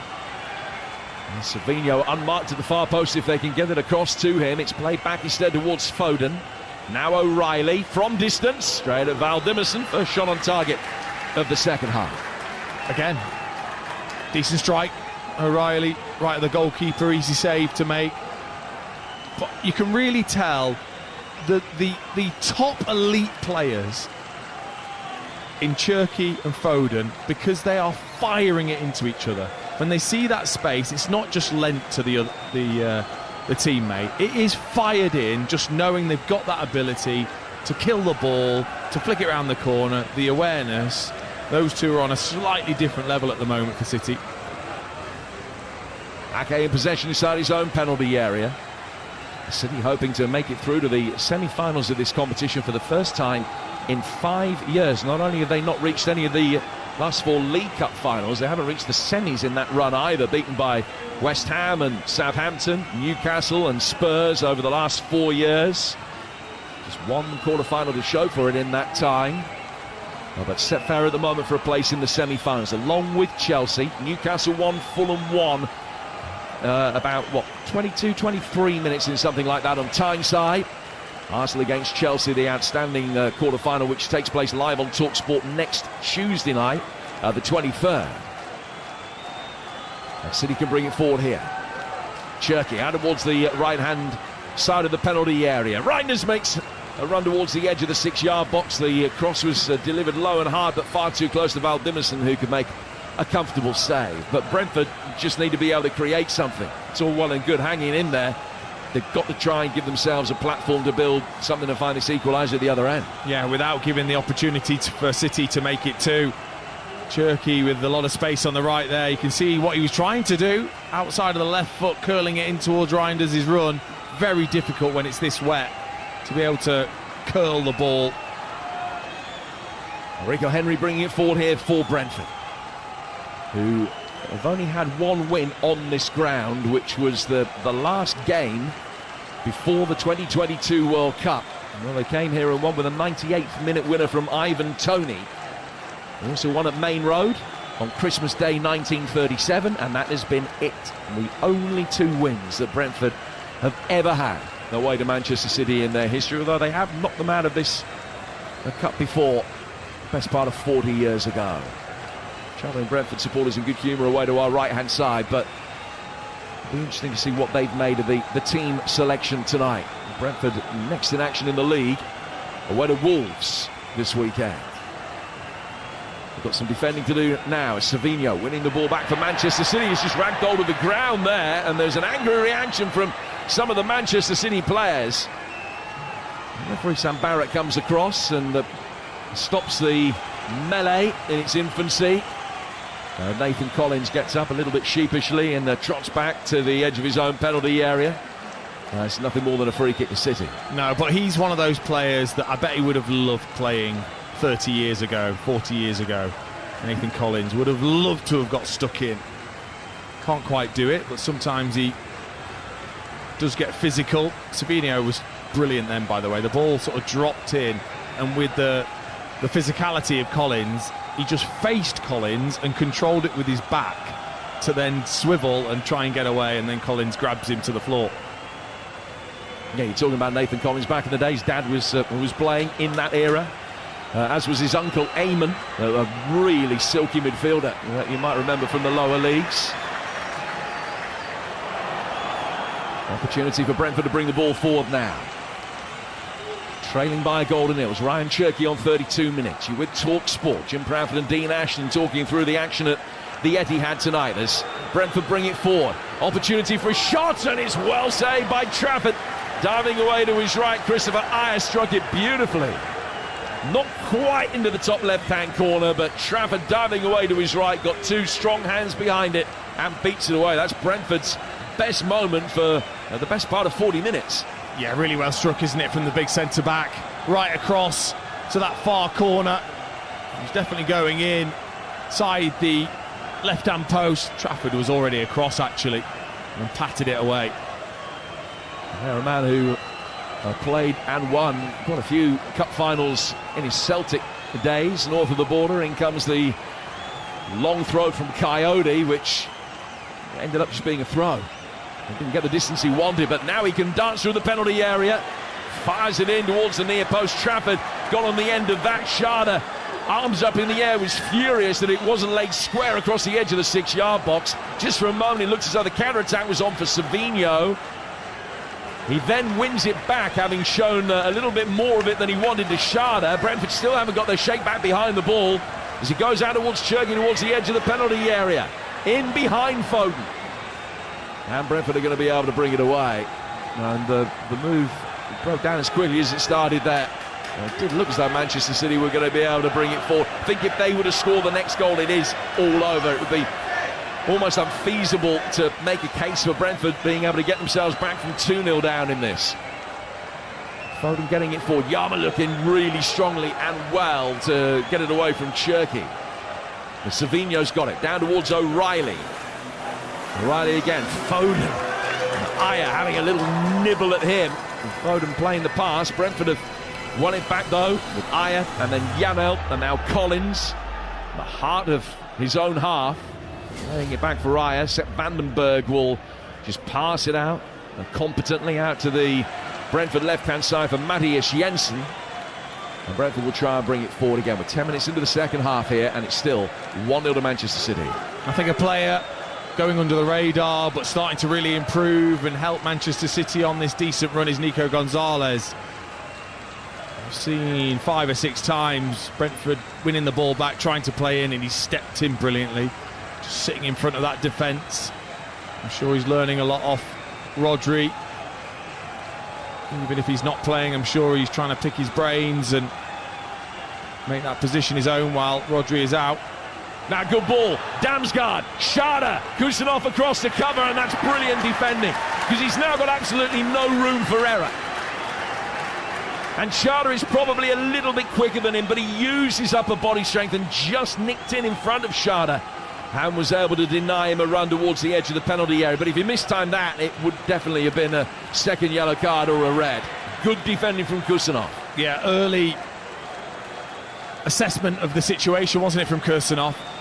Knew that he was level with Sharda. You're right, I think Sharda is slightly quicker. Kusanov is quick, by the way, but you're right, Sharda's not got a lot of upper body strength. He's pretty weak, and Kusanov just stepped across. Was too aggressive, too physical, and got rid of the danger. Good defending. But that's still the kind of opportunity that Brentford are having to play for. But also, I've not seen it enough. Why isn't Sharda playing up against Ake? Just swap with Damsgaard for 10 minutes. Go up against Ake, see if actually you've really got the beating of him.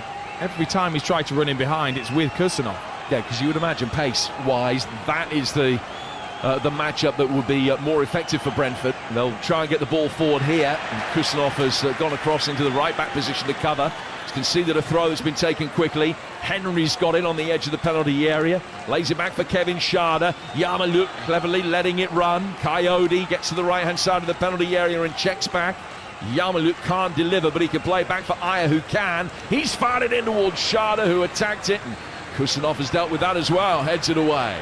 Now Manchester City can bring it forward as Chelsea equalise at Wolfsburg in the Champions League through Lucy Bronze right on the stroke of half-time. Wolfsburg 1, Chelsea 1, and that takes Chelsea back into the top 4 in the Champions League and will be a place in the quarter-finals if they can hang on to it. The first half just about to come to an end in Germany. Wolfsburg 1, Chelsea 1.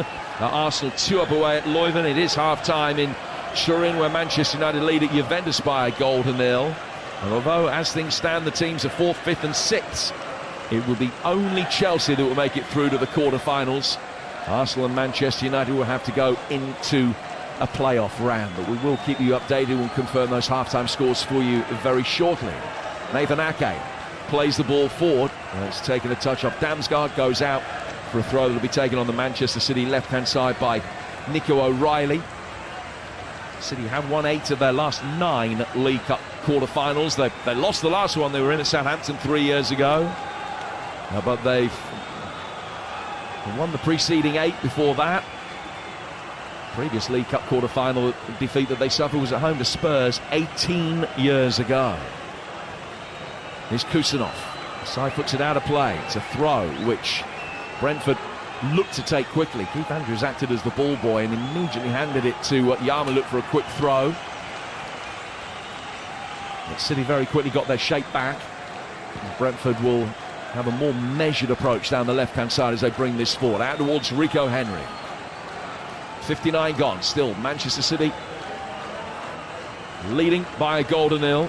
Still 1-1 between Newcastle and Fulham, and we'll be off for details with Adrian very shortly. Brentford, good ball down the left-hand side of the penalty area. Henry making the run. The covering challenge was effective enough. Henry, in trying to win, is actually given a free kick away. He's absolutely furious because he thought that should have been a corner, but a foul's been given against him. And it's a free kick to City inside their own box. And now a play. City 1, Brentford 0. Let's go back to St James Park. And here's TalkSport's Adrian Durham. Yeah, Newcastle 1, Fulham 1, just over half an hour gone at St James Park, and not much in it, to be honest with you. It's fairly even in terms of the sides going forward. Visser tapping in for 1-0 on 10 minutes, and Lukic's free header, inexplicably free header on 16, levelled it up. Newcastle 1, Fulham 1, live on TalkSport 2. And let's get details of that Lucy Bronze goal for Chelsea. Angelina? Yeah, it's Wolfsburg 1, Chelsea 1. There was a corner that came in from the left-hand side from Eric Cuthbert, straight to Lucy Bronze, who fights off the Wolfsburg defenders to head it with kind of the side of her head. It looked like she didn't even know much about it at first, but she's been instrumental in this game defensively, and if anyone was going to score, it had to be her. Wolfsburg 1, Chelsea 1. So that's a half-time score. Arsenal 2-0 up away to Leuven. Manchester United a goal up away to Juventus. Chelsea 4th at the moment. They're the only side in the top 6 in the live table who aren't ahead, but a draw will do for them. With the other results as they are at the moment, it would take them up to 4th, or leave them in the top 4, should I say. They started the ninth third, leave them in the top 4, but would have them in the quarter-finals without the need to play in the playoffs. There's some action on the Manchester City bench. Erling Haaland's been sent out to warm up away to our left-hand side, which is the applause you can hear.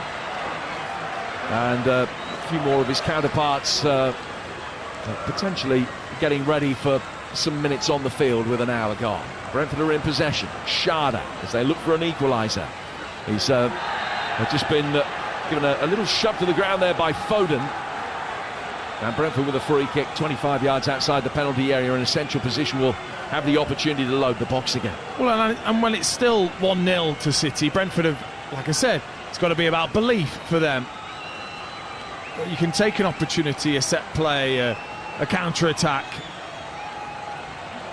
While it's still tightly poised, can you take advantage?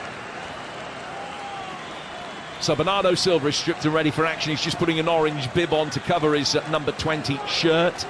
Mateus Nunes, I think, will be joining him on the field as well very shortly. Brentford hoping to be back on level terms before that double change is made. This free kick a long way out. Jensen standing over it. Janelt is there as well. City holding a line which is 7 strong, 8 strong, just outside the penalty area, about 3 yards outside the box. Side-footed forward by Yana, worked in by Damsgaard, easily headed away. Savinho trying to get forward quickly on the counter-attack. It's a good battle between him and Schade. Schade back goal side. That forced Savinho to turn away. Yana then was on the scene. City have kept possession, but they've now got 11 Brentford players between them and goal again, as Foden just exchanges passes in the midfield about 4 times in quick succession with Cherki. We're just having their own individual game for a moment, and now Ake's got it, and City have the opportunity to work it forward. Yeah, and the top managers sense it. Pep Guardiola can sense that the game is too tightly poised. There's maybe been a slight lack of control lost in the game. Brentford starting to gain a little bit of confidence with some of the territory that they've been able to gain. Hence he's looking to make a change, and just his body language towards Bernardo Silva and Nunez he wants a bit more life in the game.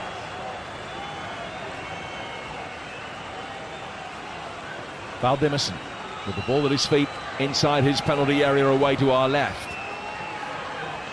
Foden chesting the ball down. Savinho coming forward. Aya in the nick of time to knock it away. Foden though chesting it down again. Good save by Valdimarsson. Well, he got the shot off in double quick times. He just chested it down just as it was dropping. He hit it with almost a hitch kick towards the bottom right-hand corner, and Valdimarsson dived to his left, and the big Icelandic goalkeeper got a strong hand to beat it away. Yeah, it's a terrific save, isn't it? Foden's so good at this, hitting down on it, skimming it low and hard with the way that he strikes the ball. Valdimarsson with a really good left hand, low. This time it's O'Reilly coming forward, taking on Yarmouk and beating it. His ball through the midfield for Reinders. He was beaten to it. Brentford then immediately give possession away. O'Reilly trying to win it back, can't do so, and then he's pushed Schade over. And the referee is just indicating to the City bench that they can now make their changes. There will in fact be 3, because Gvardiol is going to be coming on. Meanwhile, Pep was absolutely furious with something that he had seen, and the lack of intensity from his players in the midfield. So Bernardo Silva's going to come on. He's just literally fallen over the numbers board, which had been put down, the spare numbers board behind the 4th official. Bernardo fell over it, didn't see it was there. Gvardiol comes on for Nico O'Reilly, whose black hair is ruffled by Pep as he makes his way off the field. Nico Gonzalez is going to make way for Mateus Nunes. So does that mean that Lewis is going to come into a more central midfield position for Nunes to go into his customary right-back role? And the final change, Bernardo Silva on for the goal scorer, Ryan Cherki. Yeah, I think obviously still one eye on the Premier League game at the weekend. He talked about that maybe being more important, the title race, than this game, hence making changes. Cherki, the difference so far. So he comes off, leaves the field as the match winner potentially. Now Bernardo Silva comes on. Bernardo, who won this competition 4 times in the early days of Pep's reign in 2018, 19, 20 and 21. He has come on for his first League Cup appearance of this season. He's just short of 430 appearances into his Manchester City career now. Jensen taking this free kick in towards the edge of the City box, and it's knocked away. We're a minute shy of the midway stage of the second half. Manchester City have led for more than half an hour after that wonderful strike by Cherki. Brentford looking for an equaliser, have possession with Jensen on the edge of the centre circle. Sprays it wide for Damsgaard. Damsgaard firing it in. It was a nice shape on that ball. The centre halves were forward to attack it, but City defended it well. And now the counter-attack is on as it's worked down the left-hand side for Macassa to Savinho, and he will make his way now inside the box. Fires it. Oh, it's deflected in. 2-0, Savinho will claim it. Aimed for the bottom right-hand corner, and it hit the covering Brentford defender and looped up with a curving trajectory over Valdimarsson. Nothing that he could do about that at all. And Manchester City double their lead, and surely now have the place after that eye deflection in the last 4. Well, it was a great break, wasn't it, from Manchester City? So quick, so concise. Beautiful pass through to Savinho, who's got the pace. Once he's away, drives away from Yarmoliuk. Christopher Ayer just comes across. He does the right thing. He's trying desperately to block this shot from Savinho. It takes the most vicious of deflections up and over the goalkeeper, who can do absolutely nothing. It's one of those lucky ones where you just strike towards goal. The goalkeeper's going to save it quite comfortably. And then the deflection that goes from the bottom of Ayer's calf, hits the floor, spins up and over, taking all the pace off it, and just falls into the far corner. Well, he's got a couple of goals this season now, Savinho. One at Huddersfield in round 3, one tonight in the quarterfinals. And Manchester City lead Brentford here on TalkSport by 2-0. Schade can't get past Ake. One back by Reinders. Bernardo Silva with a little flick. The tricks might be coming out now a little bit, although I don't think Pep liked that from Bernardo too much. The way that there was an exaggerated flick there. His Foden, backheel flick from him, takes a deflection off a Brentford player and spins across the edge of the 6-yard box, but the Bees get it away. Then Damsgaard battling, loses out to Bernardo. To Reinders. Reinders pass one, challenge.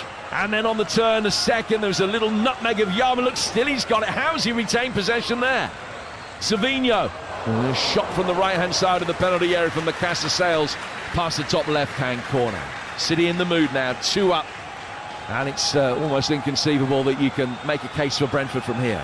Yeah, I'm not too sure either how Tijani Reinders managed to keep hold of that. I think there was a couple of nutmegs in there somehow, sort of almost skimming it off the surface into people's calves and it coming back to him. And found its way out to Macassar. Decent effort, really good technique to whip it with his left foot to the far corner, maybe 2 or 3 feet over the top. Let's get details from St James Park coming up to half-time. Newcastle against Fulham. Here's Adrian Durham.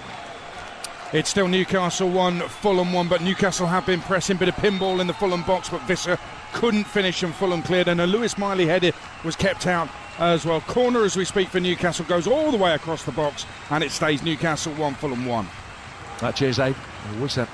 Scoring his first Newcastle goal, Sasha Lukic with his second of the season, equalising for Fulham in his 1-1 coming up at half-time, and that game continues over on TalkSport 2. At the conclusion of this one, you'll be able to hear whatever's left, probably about 40 minutes or so from St James Park.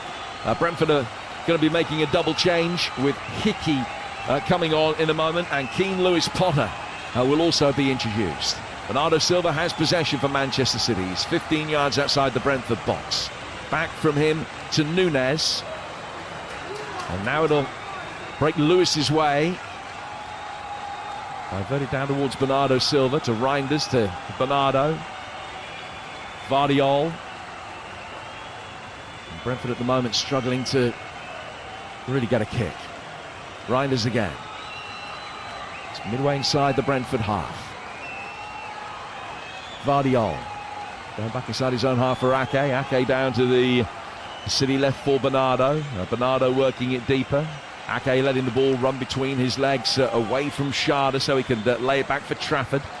Trafford clipping it forward, right-footed. Headed away through the midfield by Yarmoliuk. Don't forget the draw is about 10:35 tonight. You can hear news of it, first news of it, in the sports bar with Jamie O'Hara and Jason Cundy taking your calls, reflecting on all of the night's action. Manchester City leading here, Newcastle being held by Fulham in the game over on TalkSport 2. Boys taking your calls on 03717 22 3344. And then don't forget TalkSport breakfast tomorrow with even more reflection to tonight's games and to the draw itself. That's at 6 o'clock tomorrow morning here on TalkSport. Phil Foden's got possession for Manchester City. Brentford just chasing shadows at the moment because I bet City are about 30 passes into this move and all they need to do is keep it. But the problem is, you know, there's probably 20 minutes, maybe a little bit more to go in this game. City have shown already this season that they can give up opportunities, even here at the Etihad, give up a lead. Ball on the edge of the penalty area as another shot comes in. It's deflected. Coyote can head that one away. Vardiol comes onto it. Laid down by Macassa. So he might get the full 90 tonight. Back from him to Nathan Ake. And then Nunes turning in midfield can nudge it forward into the feet of Phil Foden. And that'll be Bernardo Silva coming forward towards the edge of the box. To Lewis, to Nunes. Nunes turns and sees that Schade is going to pick his pocket. Schade's not got too much in the way of support. He can release Damsgaard, whose first touch took him into traffic rather than away from it, and Ake can bring it away. Yeah, they're going to look at a threat still with Schade on the pitch. City bring it again down the right-hand side. Savinho with a shot straight of Valdemison. But you can either shrug your shoulders and go, oh, well, unlucky. It's Manchester City. Away at the Etihad, we were always going to lose. And you see this 20 minutes out by just staring at the City players, playing it around. Or you're really brave.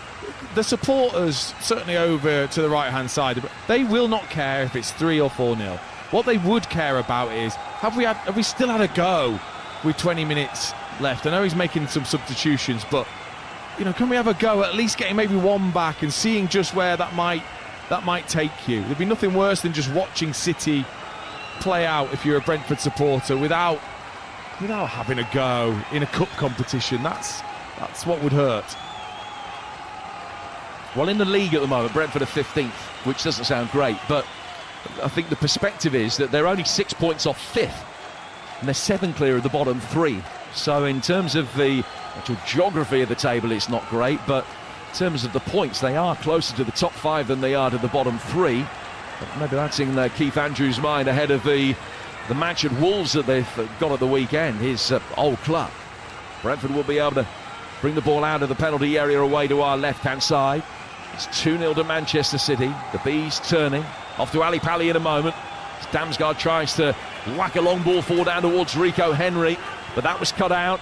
And Manchester City can bring it forward here with Foden making a good run. Reinders too inside the penalty area, but he couldn't get on it to be able to flick it back to Foden. And Manchester City get a corner that they will take over on the right-hand side. Let's get a quick dance update from Ali Pali. Here's TalkSport's Ian Dante. Evening, Dance. Evening to you, Jim. Big news. Raymond van Barneveld, the 2007 champion, is outbeaten 3-0 by the first Swiss player ever to hold a PDC Tour card, Stefan Belmont. Very straightforward victory for the Swiss. James Wade, the machine, who's never made the world final, is up next live on the TalkSport Darts YouTube page and the TalkSport app. And our wonderful darts coverage continues with Dan Lee and the team at Ali Pali, as he says, on the TalkSport app. We'll keep you abreast of everything going on. Brentford with a corner to defend, but are making a double change before it is taken. They swap the 2 full-backs out. Coyote and Henry off. Hickey and Lewis Potter on. Manchester City with a corner, which I think is their first of the second half. 15 to go. It is 2-0 to Manchester City. Ake making a run, trying to peel around the back. Ball's hit in his direction. He got his head to it. It's flicked on. Schade has cleared it. I think the goalkeeper would have saved it anyway. Damsgaard on the turn can hook it further clear, and it might break at Lewis Potter's way on the Brentford right. He's can have to play it back towards Jensen. And Brentford putting their foot on the ball in the midfield with Vandenberg will end up going wide for Collins, and then deeper still back for Valdemison. Still 2-0 to Manchester City here on TalkSport. And the likelihood is, to get back into the game, you're going to have to be brave if you're Brentford. You're going to have to maybe risk a few more players higher up the pitch to give Schade and Damsgaard a bit more support and overload Manchester City. And yes, you might concede the third because of it. City coming forward, trying to find that third. It's Foden, round 1, round a second, stumbled. And then Bernardo Silva trying to get in there. Couldn't find the ball at his feet. Foden is claiming that it was a penalty. Collins tells him what he thinks of that by hooking him back to his feet. The referee was completely unmoved. Bernardo Silva with the biggest shouts for the penalty. I think Foden himself was particularly convinced, although he did appeal for it. The Brentford trying to bring it forward at the other end, win themselves a throw midway inside City territory. And a goal back will set up a grandstand finale with 13 minutes to go, but very few signs of that elusive first goal of the night for Brentford. They've only had 3 shots compared to Manchester City's 15. That Kusanov incident, 10-12 minutes into the game, will be extremely significant. Could have been different had Brentford been playing the vast majority of the match against 10 men, as they certainly will feel as though they should have been. It'll be interesting to hear Keith Andrews' reaction after the game to that, but I've got a fair idea. I know what he's going to say. Would it realistically have changed too much? I don't know. But it's the type of game where, when you're Brentford, you know either City probably need to be a little bit off it. You need to be at your best, and maybe you need a decision to go your way in the game. And they just didn't in that moment when, for me, it was most certainly a red card. It was a goal-scoring opportunity for Sharda. City trying to come forward now, have won a corner, which again will be taken on the right. Don't forget our live and free basketball coverage tonight. That's on the TalkSport YouTube channel. London Lions in action at the Copper Box Arena. They need a victory to really boost their chances of a top 6 finish in the Euro Cup. And it's live right now on the TalkSport YouTube channel. The London Lions live in action on TalkSport's YouTube channel from the Copper Box Arena in London. Corner which will be taken on the Manchester City right with 12 to go. Left-footed in, swinging towards the edge of the 6-yard box, knocked away. Volley clear by Sepp Vandenberg. Pep calling his last substitute in. And I think we're going to see Charlie Gray coming on for his Manchester City debut potentially. Pep called him back and he just went over. He's wandered back down the touchline towards his manager. Yes, boss? Get yourself ready. Pep wasn't having it. Gave him a little clip round the back of the head. Go and get yourself ready. Well, he didn't dare believe it was going to be true. Ball's gone out for a throw, which will be taken over on the Brentford left. He's getting a right ribbing about that from his teammates as well down there. A throw to Brentford. 2-0 to Manchester City with 10 minutes to go. We're also going to be seeing Brentford's lively winger Ramel Donovan coming on very shortly. Donovan, a product of the youth system at Birmingham City and a fine player, really quick. And he came on and had an excellent 20 minutes at Grimsby in the last round.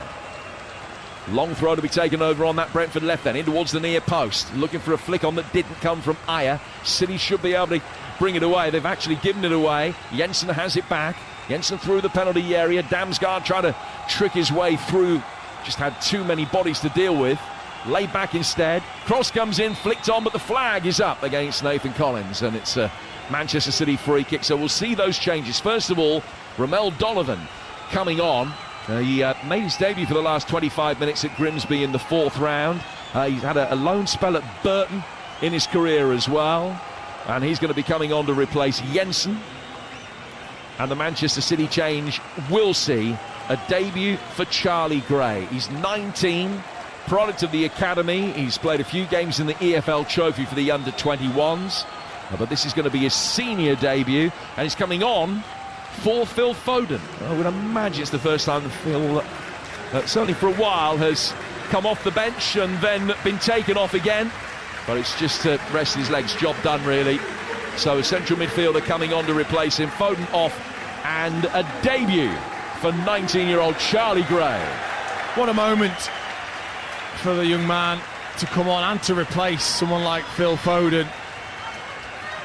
This is where you certainly want to take it in, but you're desperate to make an impression just for the minutes that you get.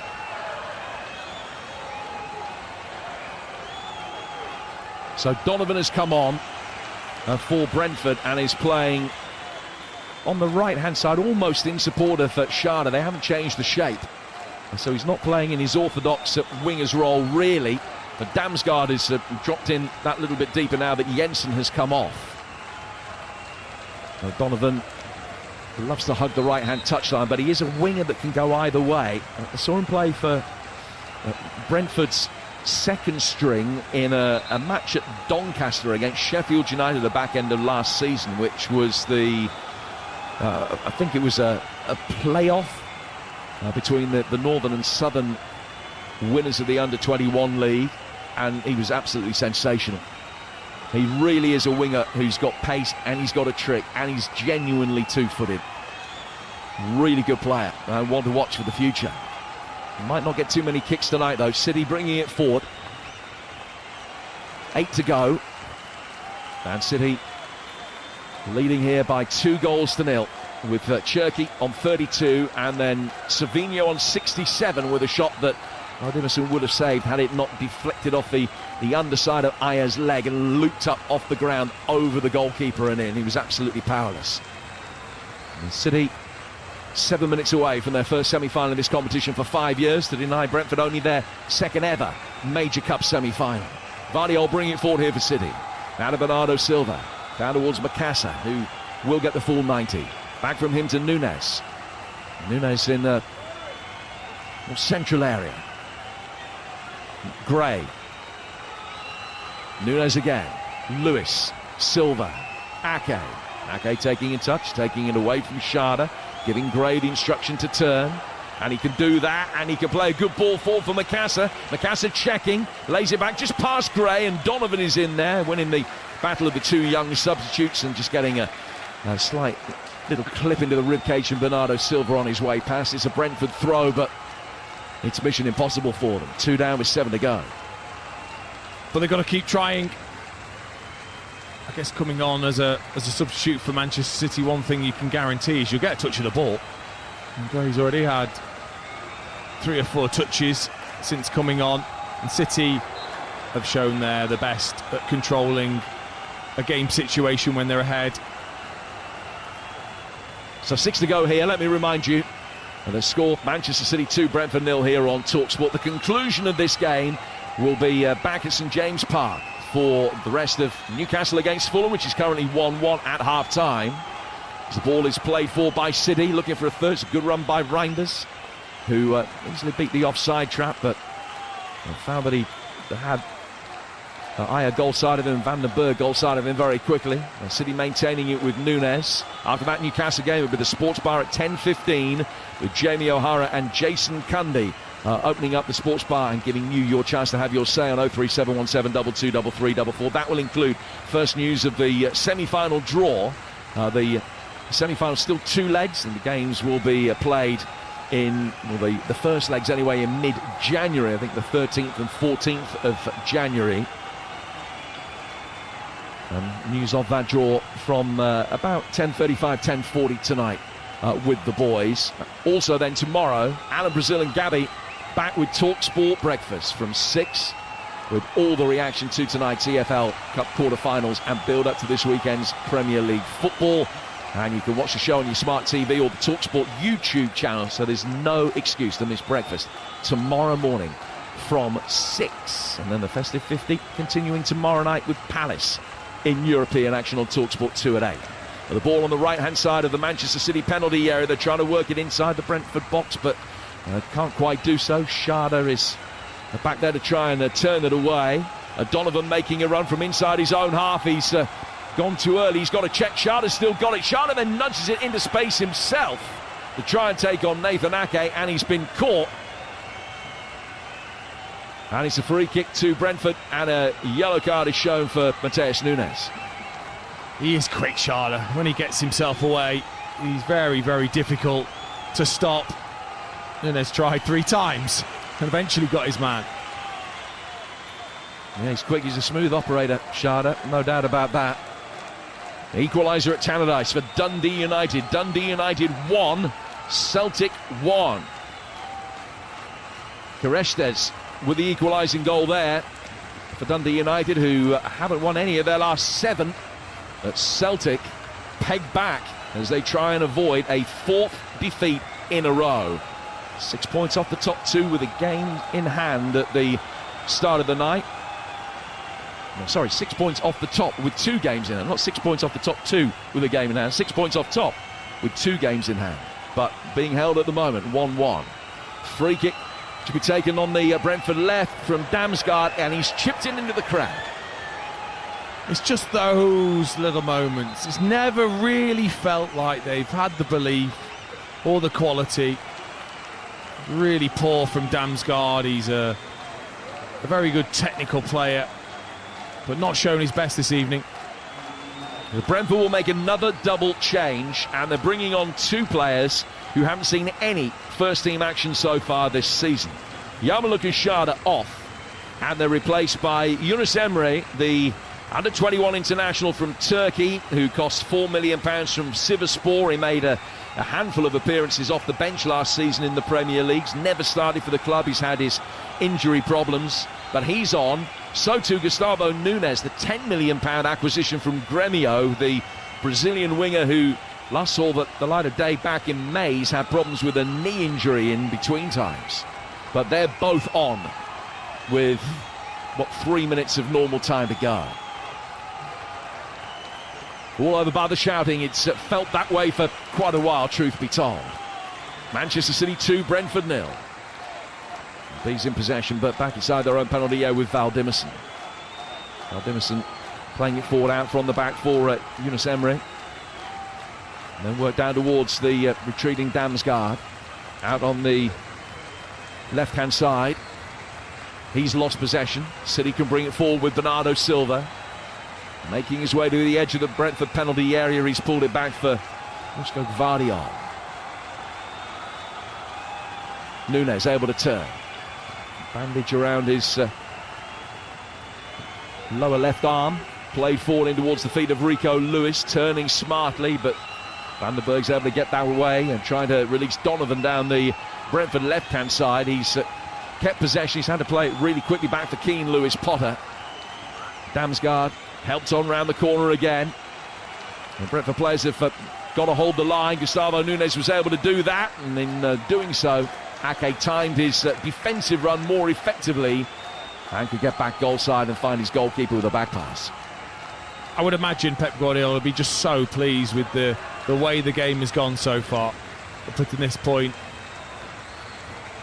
I think to be able to name the starting team he did and make the changes he has will have been ideal.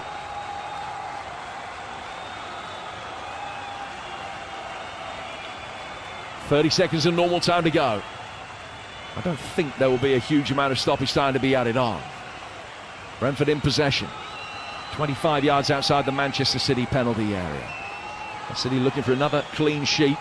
It will be a 10th home win in 11 games in all competitions. It will be their 6th win in a row in League and Cup, and they've scored 18 goals within that run. Damsgaard pulling it back. Use of a big goal at Tannadice. Now Dundee United 2, Celtic 1.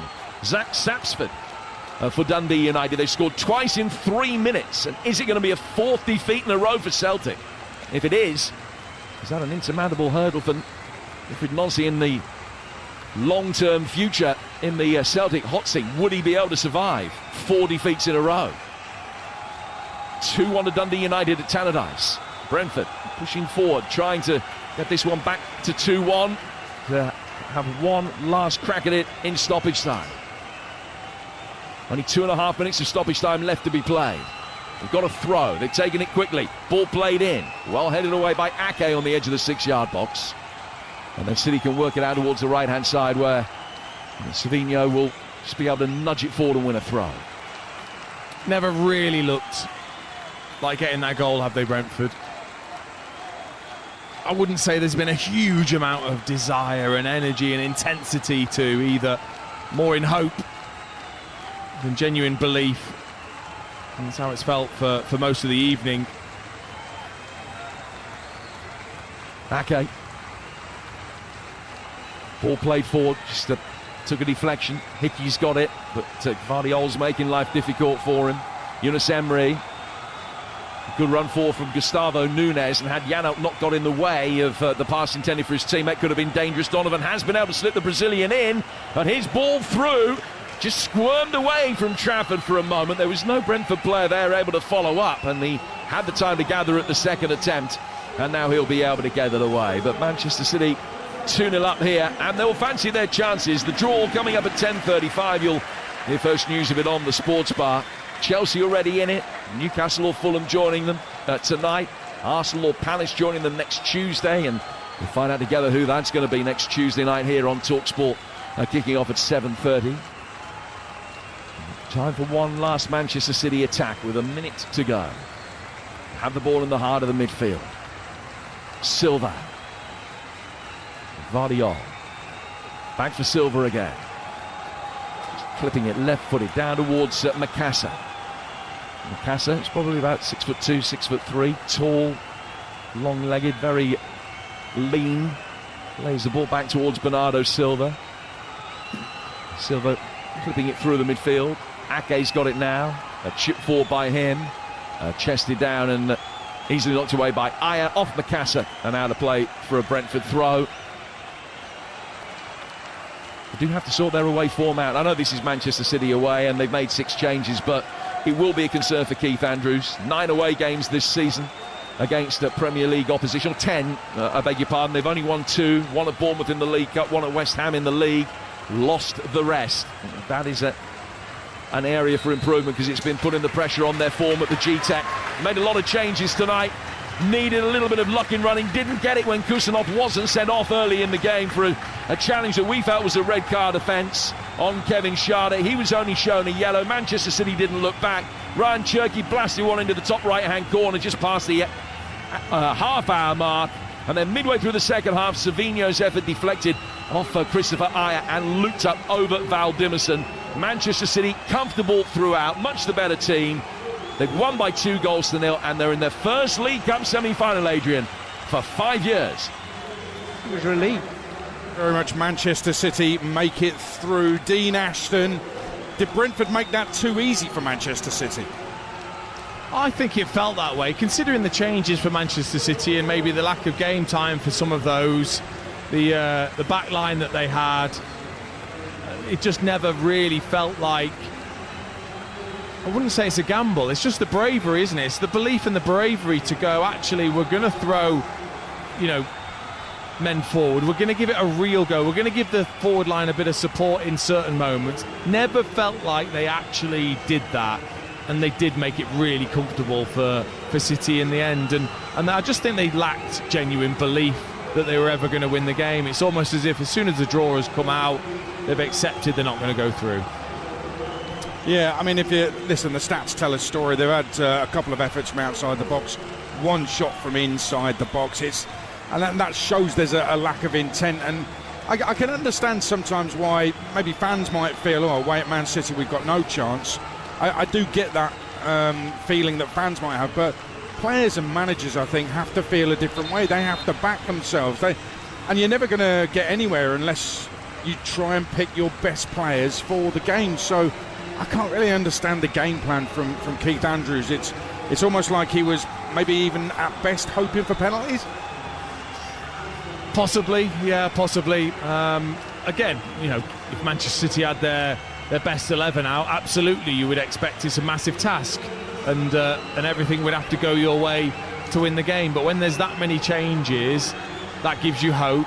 You've got, other than Henderson and Thiago, you've got your best players available to pick from, and they gave very little in the game. Now, he has certainly got a massive moment to talk about, that he can really lean on, Keith Andrews. The Kusanov possible red card, I would be amazed if he doesn't go quite hard on that as a way to soften this. Yeah, I mean, was it clear and obvious? Would VAR, had there been VAR in place, would that have overturned the yellow and turned it into a red? Yes, I think it would have done. I do, because VAR would have been able to look at exactly the angle of the touch from Schade. They would have looked at where Ake was, who was on the cover but very much not where he needed to be to get to Kevin Schade. So I think they can feel very hard done by with that decision, in my opinion. But then you can't take away from the rest of the performance, where actually after that moment you never once looked like you were going to get anything from the game. Yeah, and I've got to say, there was a moment actually early second half, Kusanov made a challenge. He had to get it right, and he did get it right. But should he have been on the pitch to make that challenge? It's all academic now. He stayed on the pitch. Man City won it 2-0, and let's just celebrate the glory of the moment that was Ryan Cherki's goal, because that's something very special. And anybody who's looked at Dean Ashton's career knows you scored some very special goals in your career. What's that moment like? What would that have been like for Ryan Cherki? And he had, by the way, had so much time at the edge of the box. I don't know what Brentford were thinking of, leaving him completely in more space than an astronaut. Extraordinary amount of space and time. And he's brought it down and he's hit an absolute worldie into the top corner. What's that feeling like when you see it hit that back of the net? Oh, I mean, it's special aid. I wish I could recreate it, but sadly you just can't. I'm still searching, to be honest, for the possibility to, because when you've got this many people crammed into a stadium for a game like this that you know is televised, and you hit something like that, you're the man. You are absolutely the man in that moment. You wheel away knowing everyone is stunned by what you've been able to do, and the way you can enjoy those moments just can't be recreated, Aid, in the rest of your life. Yeah, it's a sensational goal, and listen, we mentioned him at half-time. This is a talent that we should all just sit back and admire, because he's a very special footballer, isn't he? He is, and I think when we're certainly in an era where it feels like they're harder to find these type of players anymore that are genuine mavericks in the way that they play. He is certainly one of those. You come and see him live, the little touches here and there, the awareness, the speed of thinking, the quality, the kind of arrogance to try things, to pull things off, I think makes him a special talent. And a quick one on Savinho. I think the whole world knows my son's a Man City fan. He is not convinced by Savinho at all. I think Man City fans are not convinced by Savinho, but that might do him the world of good. Yeah, deflected, but it might do him his confidence some good. Yeah, I think so. I thought he was excellent, actually, in the game. I think he's got genuine pace. He's got that great ability with the close control and tricks. I think, again, it's just about end products, really, for Savinho. I think he needs to get into more dangerous areas more often with the runs that he makes. But I think there's an unbelievable player there waiting to burst out. Man City are through to the semi-final draw. You'll hear that on the Sports Bar later. Jason Cundy and Jermaine Pennant taking your calls after around 10:15. 03717223344. More goals in the Women's Champions League. Angelina Kelly. It's Wolfsburg 1, Chelsea 2, a goal for Sam Kerr as she gives Chelsea the lead. There was a pinpoint cross from Joanna Wright-Cambridge on the right-hand side. It went straight to Kerr, who headed it into the top far corner. They look like a different side since half-time. I don't know what Sonia Bonpastor has said, but it's working. Elsewhere, it's Leuven 0, Arsenal 3. Caitlin Ford played the ball across the keeper, low into the far corner of the net. There was a VAR check for offside, but the goal still stands. Manchester United, they are still 1-0 up against Juventus. Still in control of their game, but I think another goal would calm a few nerves. So as it stands, Arsenal are third and Arsenal are fifth, Manchester United sixth in those playoff places. Angelina, thank you very much. Let's check in on the darts at Ali Pally. Mark Wilson. Yeah, after a couple of early shots tonight, James Wade, the machine, will be hoping that things go straightforward enough for him. He's taking on the Japanese star Ryushi Asamoto. Wade won the opening leg, but Asamoto had a chance to win the second. He missed 3 clean darts and a double. Wade went on to win the opening set. Race to 3. Winner this one will play Ricky Evans in round 2. It's all live over on the TalkSport Darts YouTube channel and on the TalkSport app, where Wade leads Asamoto by 1-0. PDC World Darts Championship update on TalkSport with Village Hotels. Hit the bullseye this Christmas with a darty party at Village. Enjoy flights of festive fun with our interactive darts lanes, available at locations across the UK. So Man City are through. They join Chelsea in the semi-final draw. Who's going to join them from here at St James's Park? All square. Newcastle 1. Fulham 1. Let's join the commentary with the former England defender Mickey Gray alongside your commentator Adam Bridge. The penalty. Livramento's now inside the box. Barnes clips it towards the back post, looking for Murphy again. And the touch comes from Robinson, and it's almost come down to Miley, who hooks it again across the penalty area, headed away by Harrison Reid. As we welcome listeners to TalkSport who join us at St James's Park, where we have 58 minutes on the clock. Newcastle 1, Fulham 1 in this second half.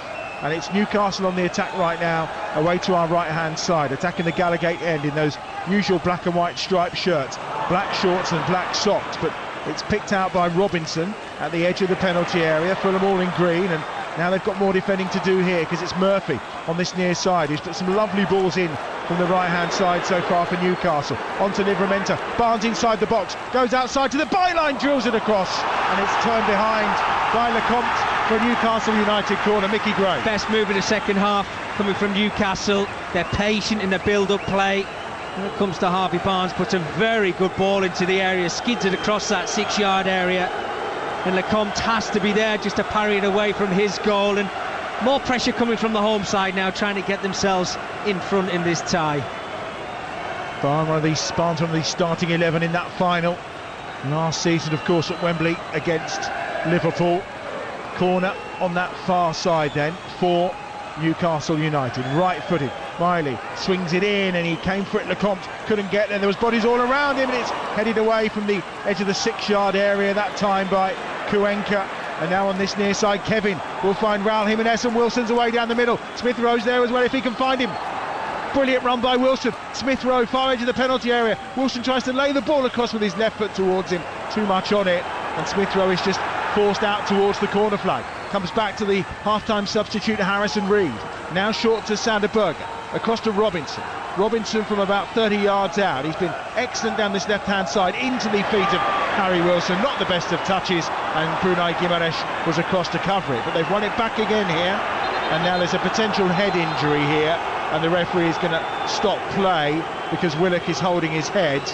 And it's one that the physios will immediately come on to deal with. And Darren England, despite the fact that Fulham were in a fairly menacing position, calls play to a halt. Well, we've had 2 minutes where it looked like Newcastle were in the ascendancy, and they just put that wonderful corner into right down the throat of the goalkeeper Lecomte, and he had to be there to clear his lines on 2 or 3 occasions.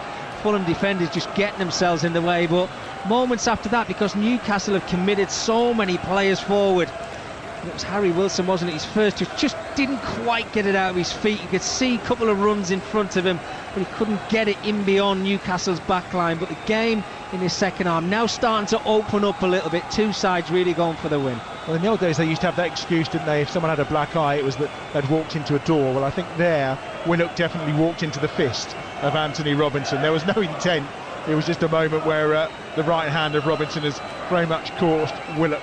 Not quite flush on the jaw, but nonetheless he's down and needing some treatment with 29 minutes to go here. Yeah, look, I mean he's going to be okay, but I think as soon as the referee sees a player's holding a hand to his head, Adam, I think he has to stop the game. And it's a shame, isn't it, because Fulham were in the flow, as you mentioned there before. They had bodies forward, they were on the ascendancy, and they've got to keep trying because they've had joy tonight. It's been a little bit sloppy this second half, both sets of players giving the ball away in strange areas. But it just takes that one bit of brilliance in the second half and you could see yourself going through to the semi-finals. Remember as well, if we are all square at full time of 90 minutes, it's straight to penalties to find out who's heading to the semi-finals of the Carabao Cup. And both of these sides have got fairly decent records of late in shootouts. Fulham have won 4 of their last 5 in all competitions. 3 of the last 5 have gone Newcastle United's way. But we are still a little way off of that. Plenty of time for either of these sides to score a winning goal. Newcastle 1, Fulham 1, as that ball is slipped quickly down this left-hand side by Robinson. Smith Rowe's after it, but it's well shepherded by Malik Chow, who of course came from Milan, £34 million for the former Schalke man. And the ball's out of play, and Ramsdale will have a chance to clear away to our left-hand side. We've of course got Newcastle United in action again this Saturday lunchtime. Our game day exclusive comes from here at St James's Park again. Chelsea are the visitors. They could do with a result as well, of course, despite their victory last night in the Carabao Cup quarter-finals. They'll be in the draw, which happens after we are done here tonight. Manchester City also in that draw too, and we'll find out whether it's Arsenal or Crystal Palace joining them live on Talk Sport early next week, of course. Now down this left-hand side, Cuenca in the starting lineup tonight because of the departure of Bassi. Although he has started all 4 League Cup games so far this campaign, the 26-year-old Spaniard.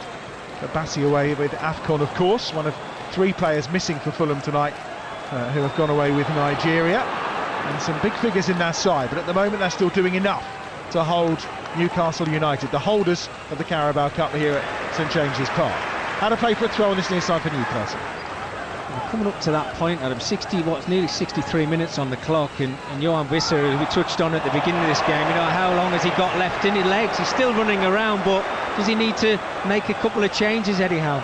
Well, he's got Voltemada, he's got Gordon, of course, on the bench. He's got Alanga potentially to come as well. There is strength there for Eddie Howe, should he want to use it tonight, with that Chelsea game in mind, of course, early on Saturday lunchtime, live on Talk Sport. Here's Miley, out wide to this right-hand side. Murphy is level with the edge of the penalty area, just floats the ball towards the back post, and Harry Wilson is back doing the defending. He's dangerous up the other end, and there he had crucial work to do for Marco Silva's side. Here's Ramsey, edge of the penalty area, left-hand side. It's been real stop-start for him since he joined Newcastle from Aston Villa in the summer. Here's Chow, giving it short to Miley. In towards Willock, who's got his back to goal, and he's forced towards Miley once more. And now in towards the feet of Bruno Guimaraes, who's 5 or 6 yards outside the penalty area. Lovely ball, finds Murphy, he's offside. The ball is put in the back of the net, but the offside flag was already up. It would have been an Anderson own goal, but the flag on this near side was already raised. There is no VAR, and it will be a free kick to Fulham. Well, linesman had his flag up very, very early.